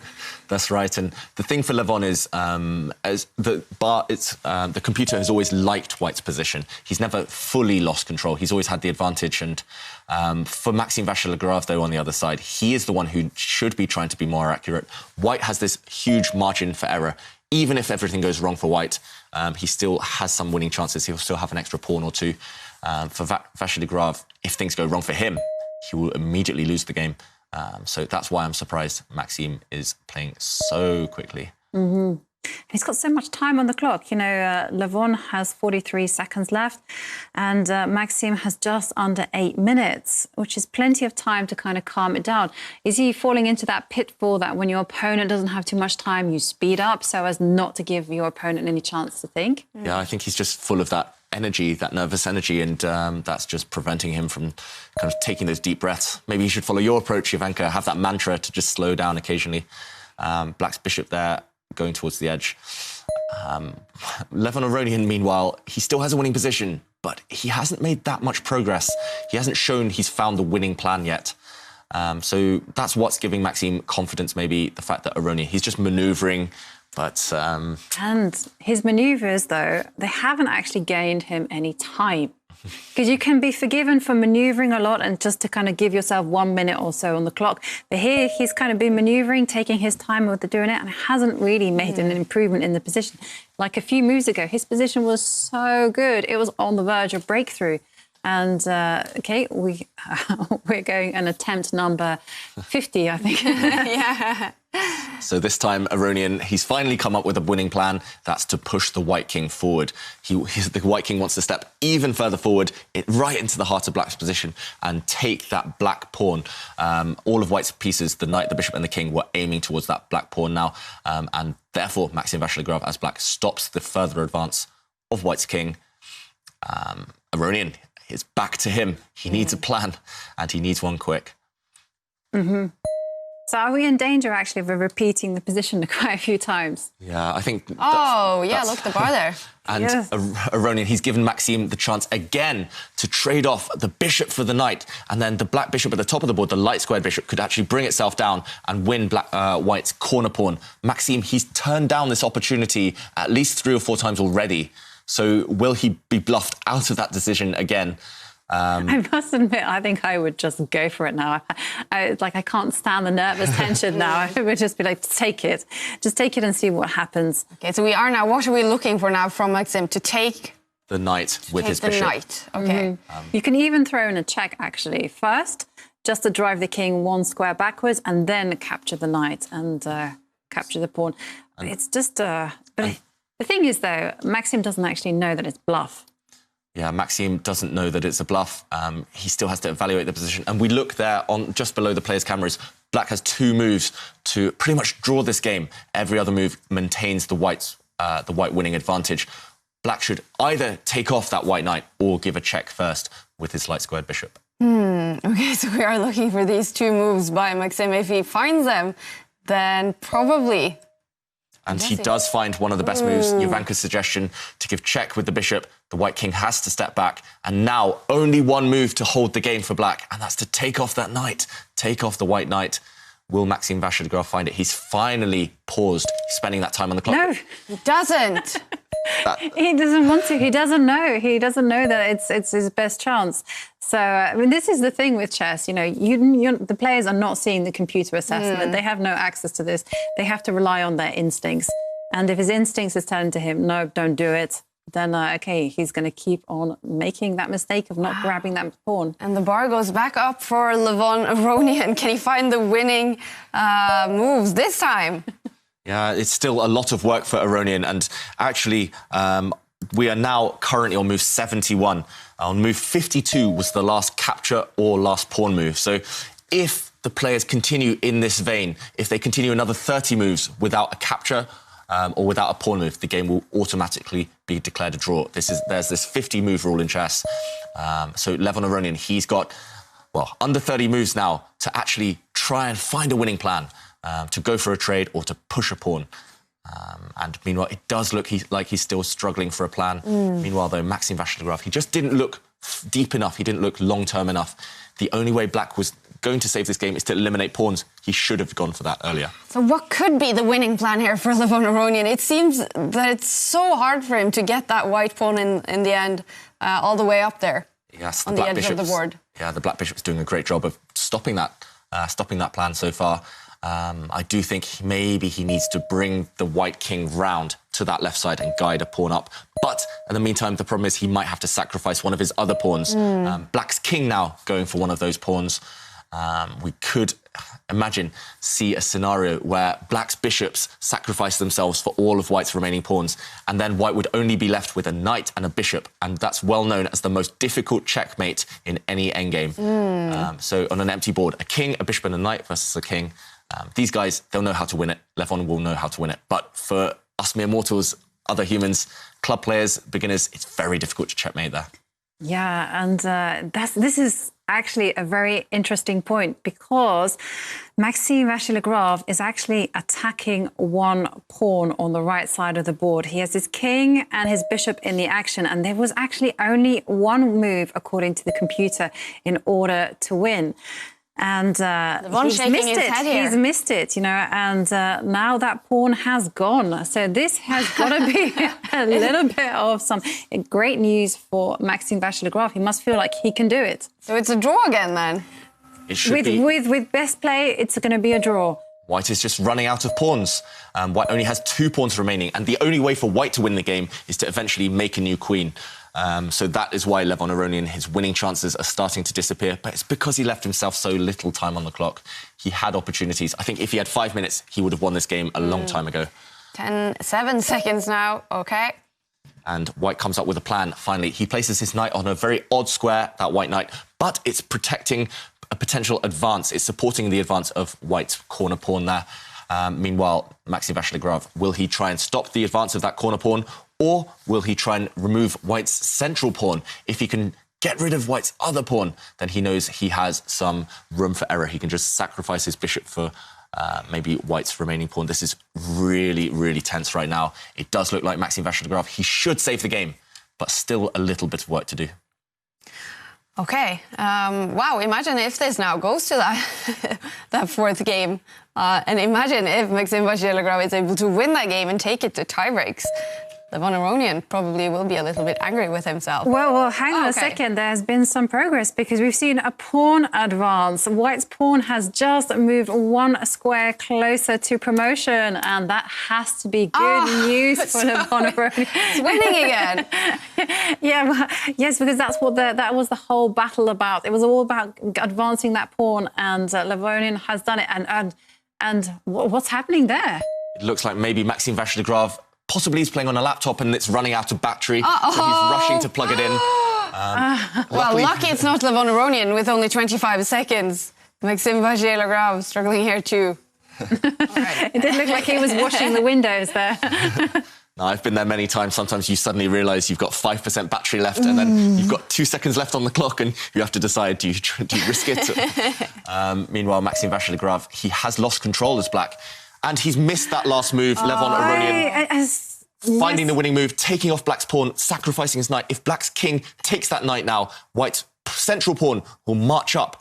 And that's a discover check, and White's central pawn will win the game. Maxime, he's got his head in his hands. He missed that last move. He has blundered. Aronian is about to win.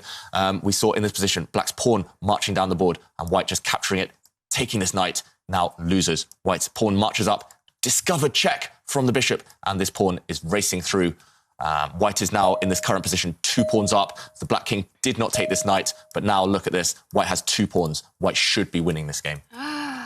Dramatic game, so dramatic. And with the win here, Levon Aronian will be ready for the Airthings Masters final. It's getting close. It's certainly getting close. Oh, and look, the bar now, it's saying 13 advantage for Levon here. Yeah, and look at Maxime's face. He's covering his eyes. He knows he's messed it up. He just completely missed that knight sacrifice, getting rid of Black's remaining pawn. He had the draw so close, just in his fingers and at his fingertips. And yeah, just somehow he panicked. Maybe it was because he got distracted by having to plug something in. But yeah, he did miss Levon's move, and Levon found it with seconds on the clock, so credit to him. Now there's nothing left to do for Black. The problem is he will have to give up both of his bishops. One bishop will sacrifice itself for the White central pawn, the other bishop will sacrifice itself for the corner pawn, and we might even see a bishop and knight trying to checkmate a bare king. Yeah. Have you ever done that checkmate before, David? I have. The one time I was needed to, I did manage it with 1 minute left on my clock. It is tricky, though. I think all top grandmasters, even an endgame like that, they revise it every 6 months, every year, just because it's a difficult pattern to learn. How about yourself, Jovanka? Yeah, I've done it before, and I've actually mastered a way how to, you can like just do it. With anyone can do it. By memory. Yeah. It's just a pattern recognition. You just have to remember one pattern, and then you have to remember W. I have all these things, and you have to remember box. You have to remember the word box, and then at the end, at the end, you have to kind of line up. So yeah. So every chess player, I think, needs techniques to remember things. There's so much to memorize in life, in chess, and you need these kind of keywords, these catchwords, just to trigger the brain. Yes. And, no doubt, Aronian, he'll have his own words for that same technique, for the box technique, for the W. But either way, Aronian, he knows he's winning. Vachier-Lagrave, he stopped to think as Black, but it's too late. Having 4.5 minutes here will not save him. The white pawn's marching down the board. Yeah, and it's also like a great pawn as well that he has on the left, because it's the same colour as the bishop. The queening square is the same colour as the bishop. So this just means that even if some pieces do get traded off, then that is the wrong square. That is the right square for this bishop and for White to win, and Black just cannot do anything. So it's like nothing is working in Black's favour. Yeah, that's one thing these top players do. They always look at the corner pawns and what colour the final square is, the promotion square. So if White's corner pawn gets to the end of the board, luckily it is the same colour as his bishop. So that pawn will get support, and there's no way to stop that pawn. Black, meanwhile, Vachier-Lagrave, he just has to find now one he's trick. thinking. He's been playing so fast the entire game. You've been asking him to think, and now he's thinking, but I guess it's too late. It is too late, and there we see, okay, one bishop has sacrificed itself for a pawn. White's central pawn cost Black his light-squared bishop, so Black only has one bishop remaining. That bishop wants to sacrifice itself for White's corner pawn. Yeah, and now you're going to see the White king start its march to just escort that pawn home. Do you think that we're going to see Levon Aronian be forced to mate with a knight and bishop? I hope so. I hope we'll see Maxime Vachier-Lagrave not resign. I want him to force Levon Aronian to go for the checkmate. It's not always easy. Levon Aronian, he could push his pawn here, forcing Black to... There we go. There you go. We're going to see this endgame, knight and bishop versus king. This is a well-known win, but it's difficult, it's tricky. And Levon Aronian, he's got 2 minutes on his clock. He's gaining time. That capture happened on move number... I've even lost count. That happened on move 92. So White has to win before move 142. Oh, wow. Yes. And you're saying it's hard to find the checkmate here. Not always easy. No, it's not easy. The main thing is that you just have to know you have to drive the king to the edge of the board. And it looks like that's what he's doing. Yes, and you've got to, you will checkmate the king. There's only one corner corner square, 2 corner squares that you can checkmate the king, and that's a corner square that is the same color as your bishop. So that is the kind of technique. And so now here is kind of my thing. Now watch. The knight, the king, the bishop, they're lined up together. They're lined in a straight row. And now look at the knight move. It will only move in the W. The knight only moves in the shape of a W. So there you go.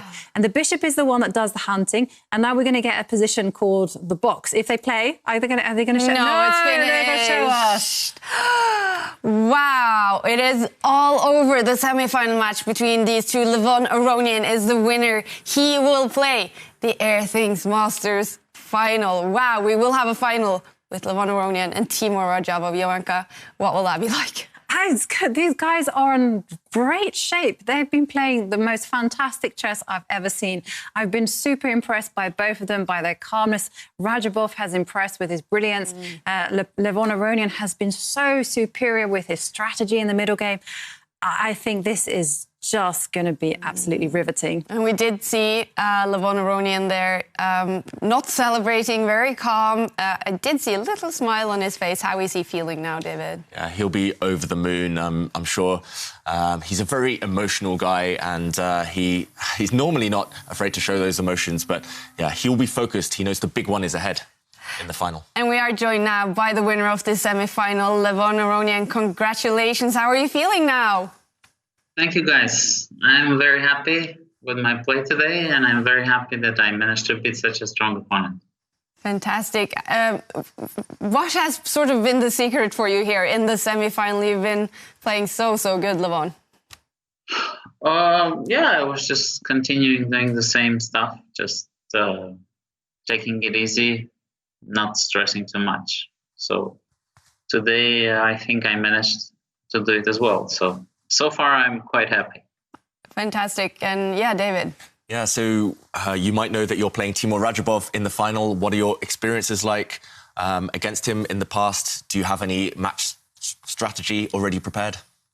No, I tend to think like one step at a time. Of course, he's a tough competitor and he's very good at this format. So I look forward to the match. So I've played him before many times. I think the score is in my favor, but this is the final, so everybody is ready. And how will you be preparing tomorrow?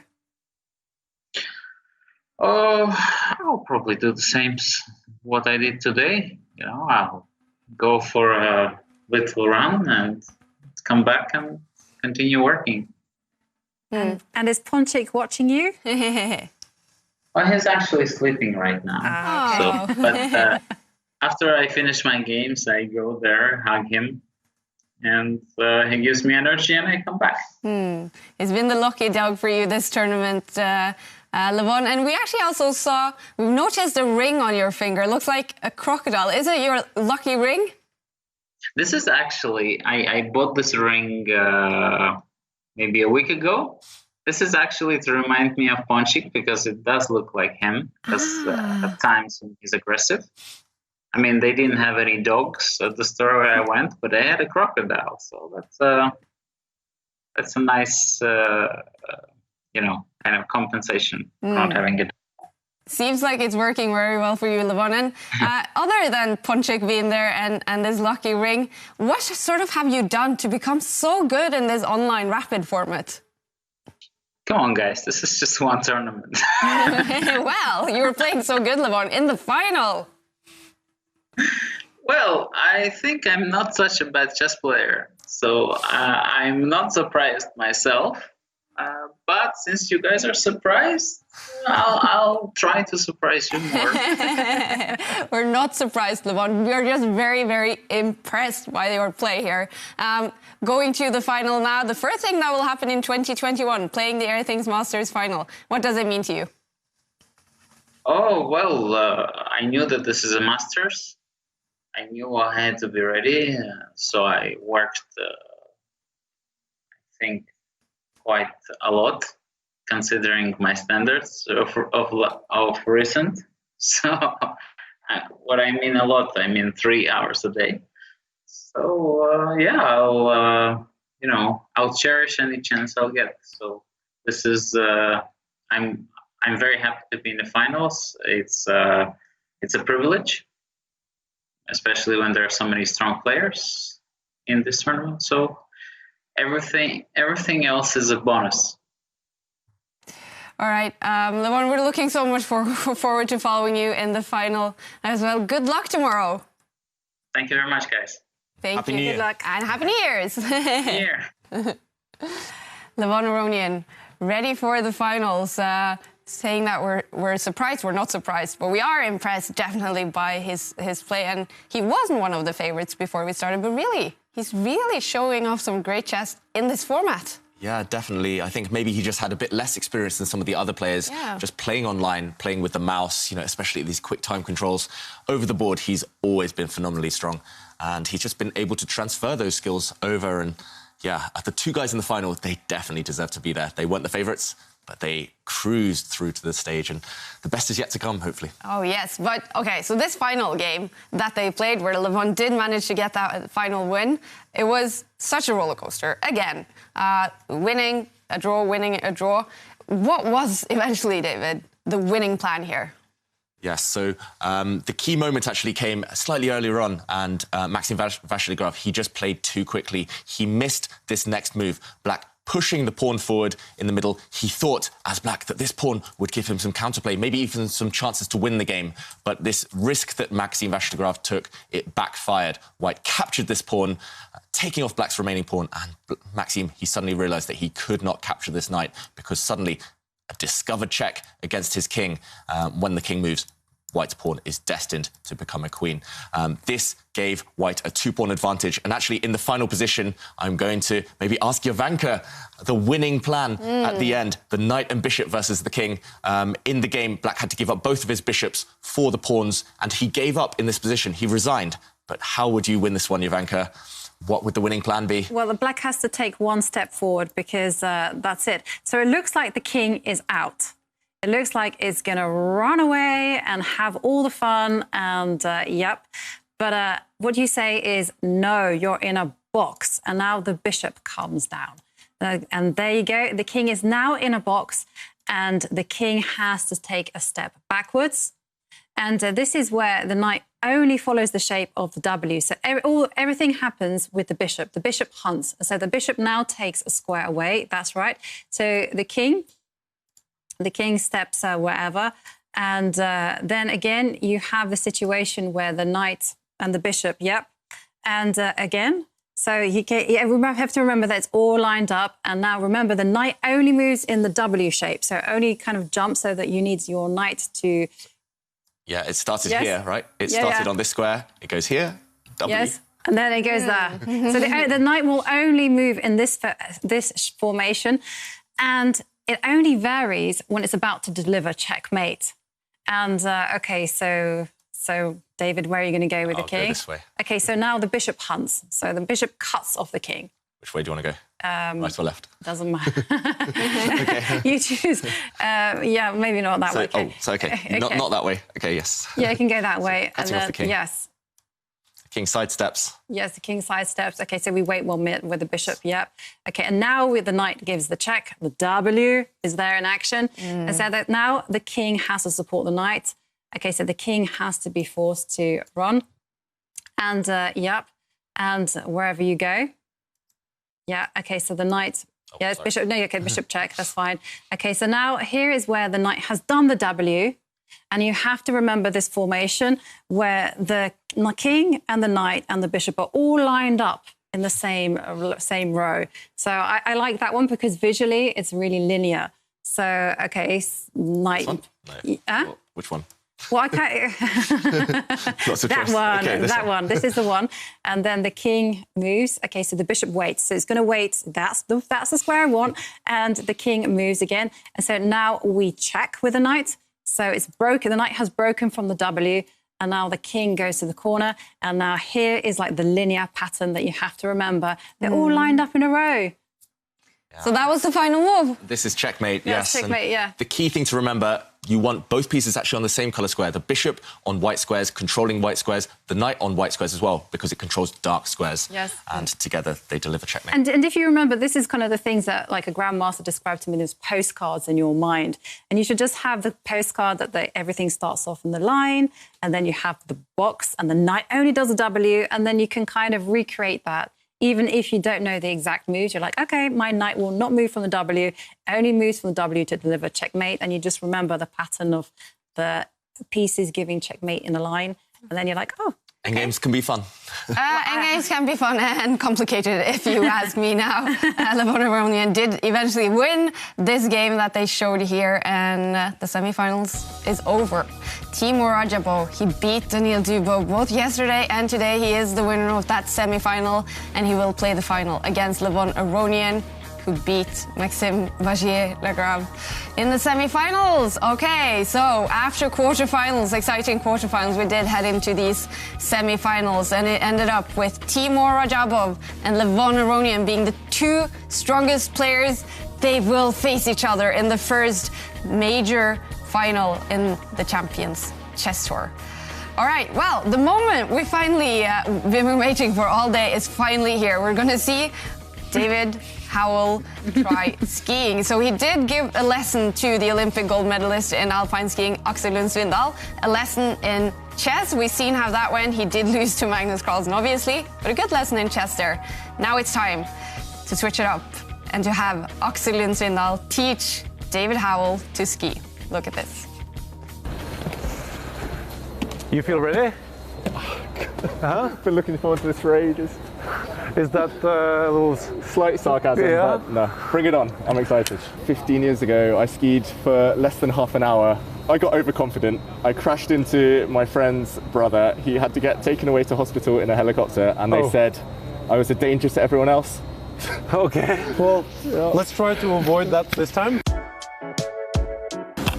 Shoot, I got you. Oh, shit, sorry. I can't even talk. My legs are like jelly. Are we actually going down here? Yeah, but just to get you, to build your confidence a little bit. Thank you. What we're looking at is perfect conditions. Okay. So this just has to work. There's no way it can't work because we got perfect conditions. Thank you, I feel more confident now. You do, right? 1% more confident, yeah. I'll go a few meters first, and then you can follow, okay? So I put pressure on this foot. Okay. And oh my this God. foot takes me back. Just so how do I start? I just... So like forward and pressure on the left. Yeah. Shit. Monsieur, oh, this is... I feel like Bambi.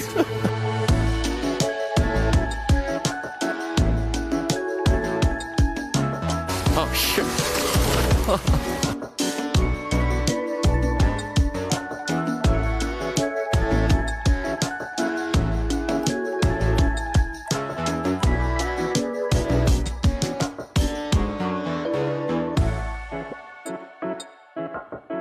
I get an image how you guys feel watching me play chess. Because obviously you look like a beginner, right? True. But this is exactly this is how I look on the chessboard. Okay, good point. Do you feel like a disappointed teacher though, that I'm still at a beginner level? So Axel, I've been thinking, could I give it one more shot? Yeah, I love that you're not giving up. Chess players never give up. You feel ready for this, right? Bring it on.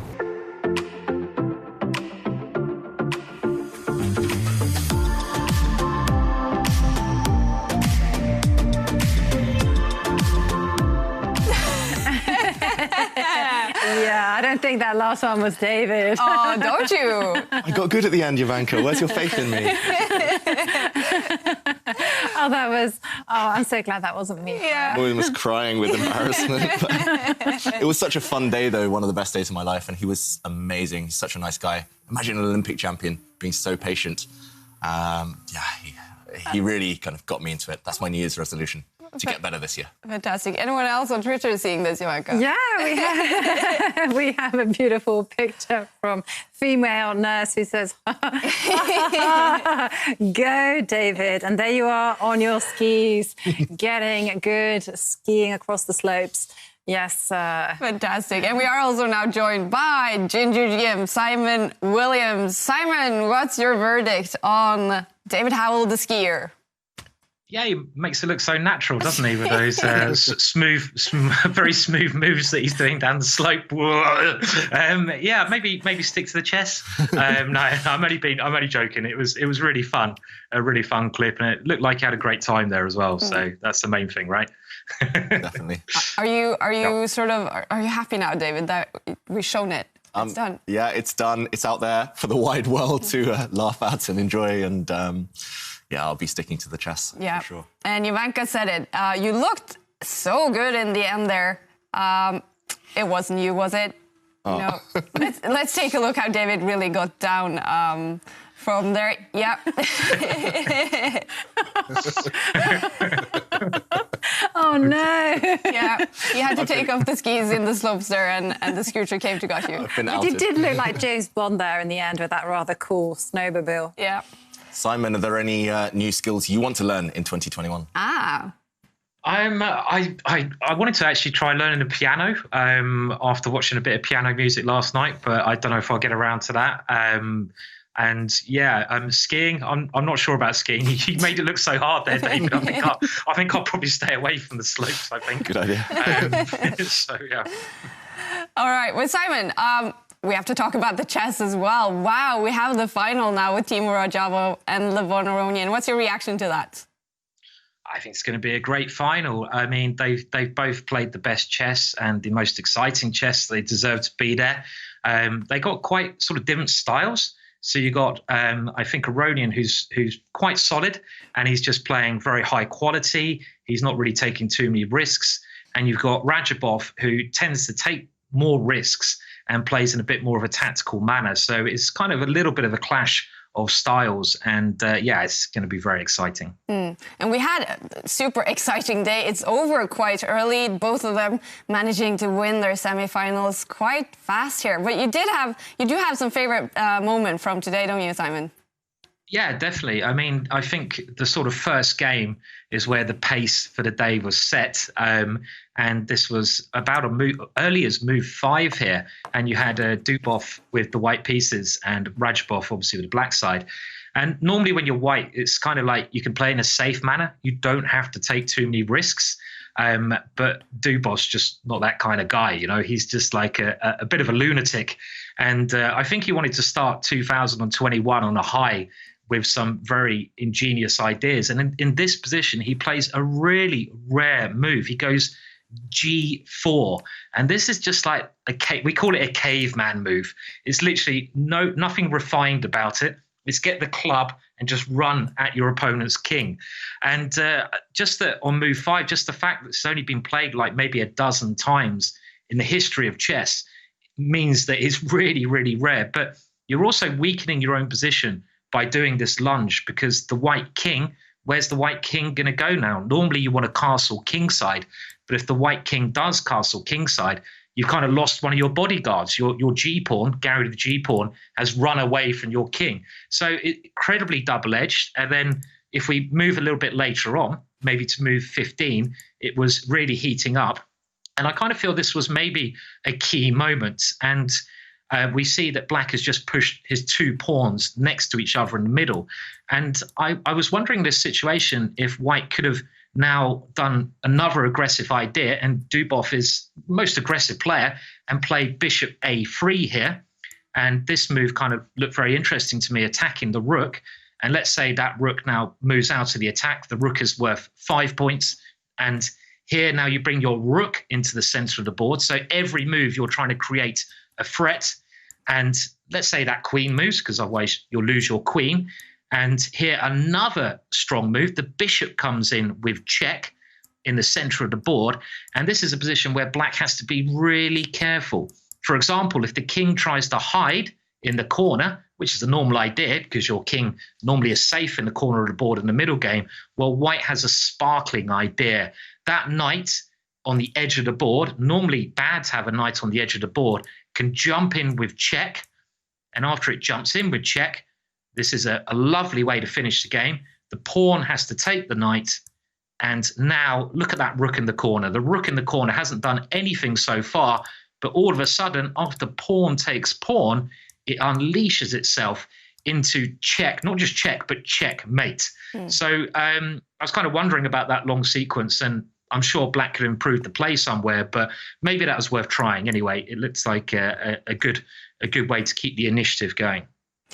All right, one fantastic moment of today, and well, we're done with the semifinals, heading into finals. Simon, we have a Twitter quiz going on today, and it's about superpowers. Now, what superpower would you most like to have? You always throw me on the spot. It's great. I know, I'm sorry about that. No, that's all right. I would kind of like, stopping time would be quite cool. Ooh. That's quite, I think, sort of just being able to, I could spend 2 weeks on a chess position then, and I'd make sure I get the right move. Probably better uses for that superpower. So maybe some time distortion or something would be quite a cool one for me. What do you guys go for? I want to fly. I want to fly. I want to read people's minds. And David? I just want to get better at skiing so I don't fall on my bottom every day. Just better balance, maybe. Better balance. Okay, Simon, wow, super exciting day coming up tomorrow. Thank you for joining us again today. Thank you, and a Happy New Year to everyone as well. So did you guys celebrate? Did you get any, or was it nice and professional? I'll let David answer that. We are very professional, but we did see some fireworks, luckily. Yeah. How about yourself, Simon? Okay. Well, obviously the lockdown, I mean, I had some drinks at home and stuff. So it was a nice, tame celebration. Let's hope for more celebration in the new year, 2021. I hope it's going to be a good year, Simon. Yeah, it will be, definitely. Perfect. All right, we'll talk to you again tomorrow when the final starts. Okay, I'll see you in the final. Bye for now. All right, some superpowers, Jovanka. That was the theme of the quiz today. That was the theme. And we asked, and you at home on Twitter delivered. We have some really cool answers. One that I really liked was Simone Madeo says, chess superpower, slow time down. Similar kind of vein to Simon. Finally, I can evaluate way more difficult positions. And then another one is Jackie the Alien. My superpower is just being myself. I really do not have the need for something more. And then there was another one from Søren Dalsberg. My pockets are a different dimension. I like the randomness here. When I withdraw my hand from my pocket, anything can be in it. I love it. Like Mary Poppins. And then one which I really liked. This is from Kai Reimers, who says, I would like to have the combined powers of Jesus and Superman, Simon Williams being Jesus and David Howell being Superman. Is Simon Jesus because of the beard? Or? Yeah, that's right. And Clark Kent here. But the winner is Jesus. This is actually someone that we've actually supported this cause. Jesus Medina Molina. He says, I would like to have the superpower to spread chess tables to all parks in the world so that all kids can see, learn and play chess.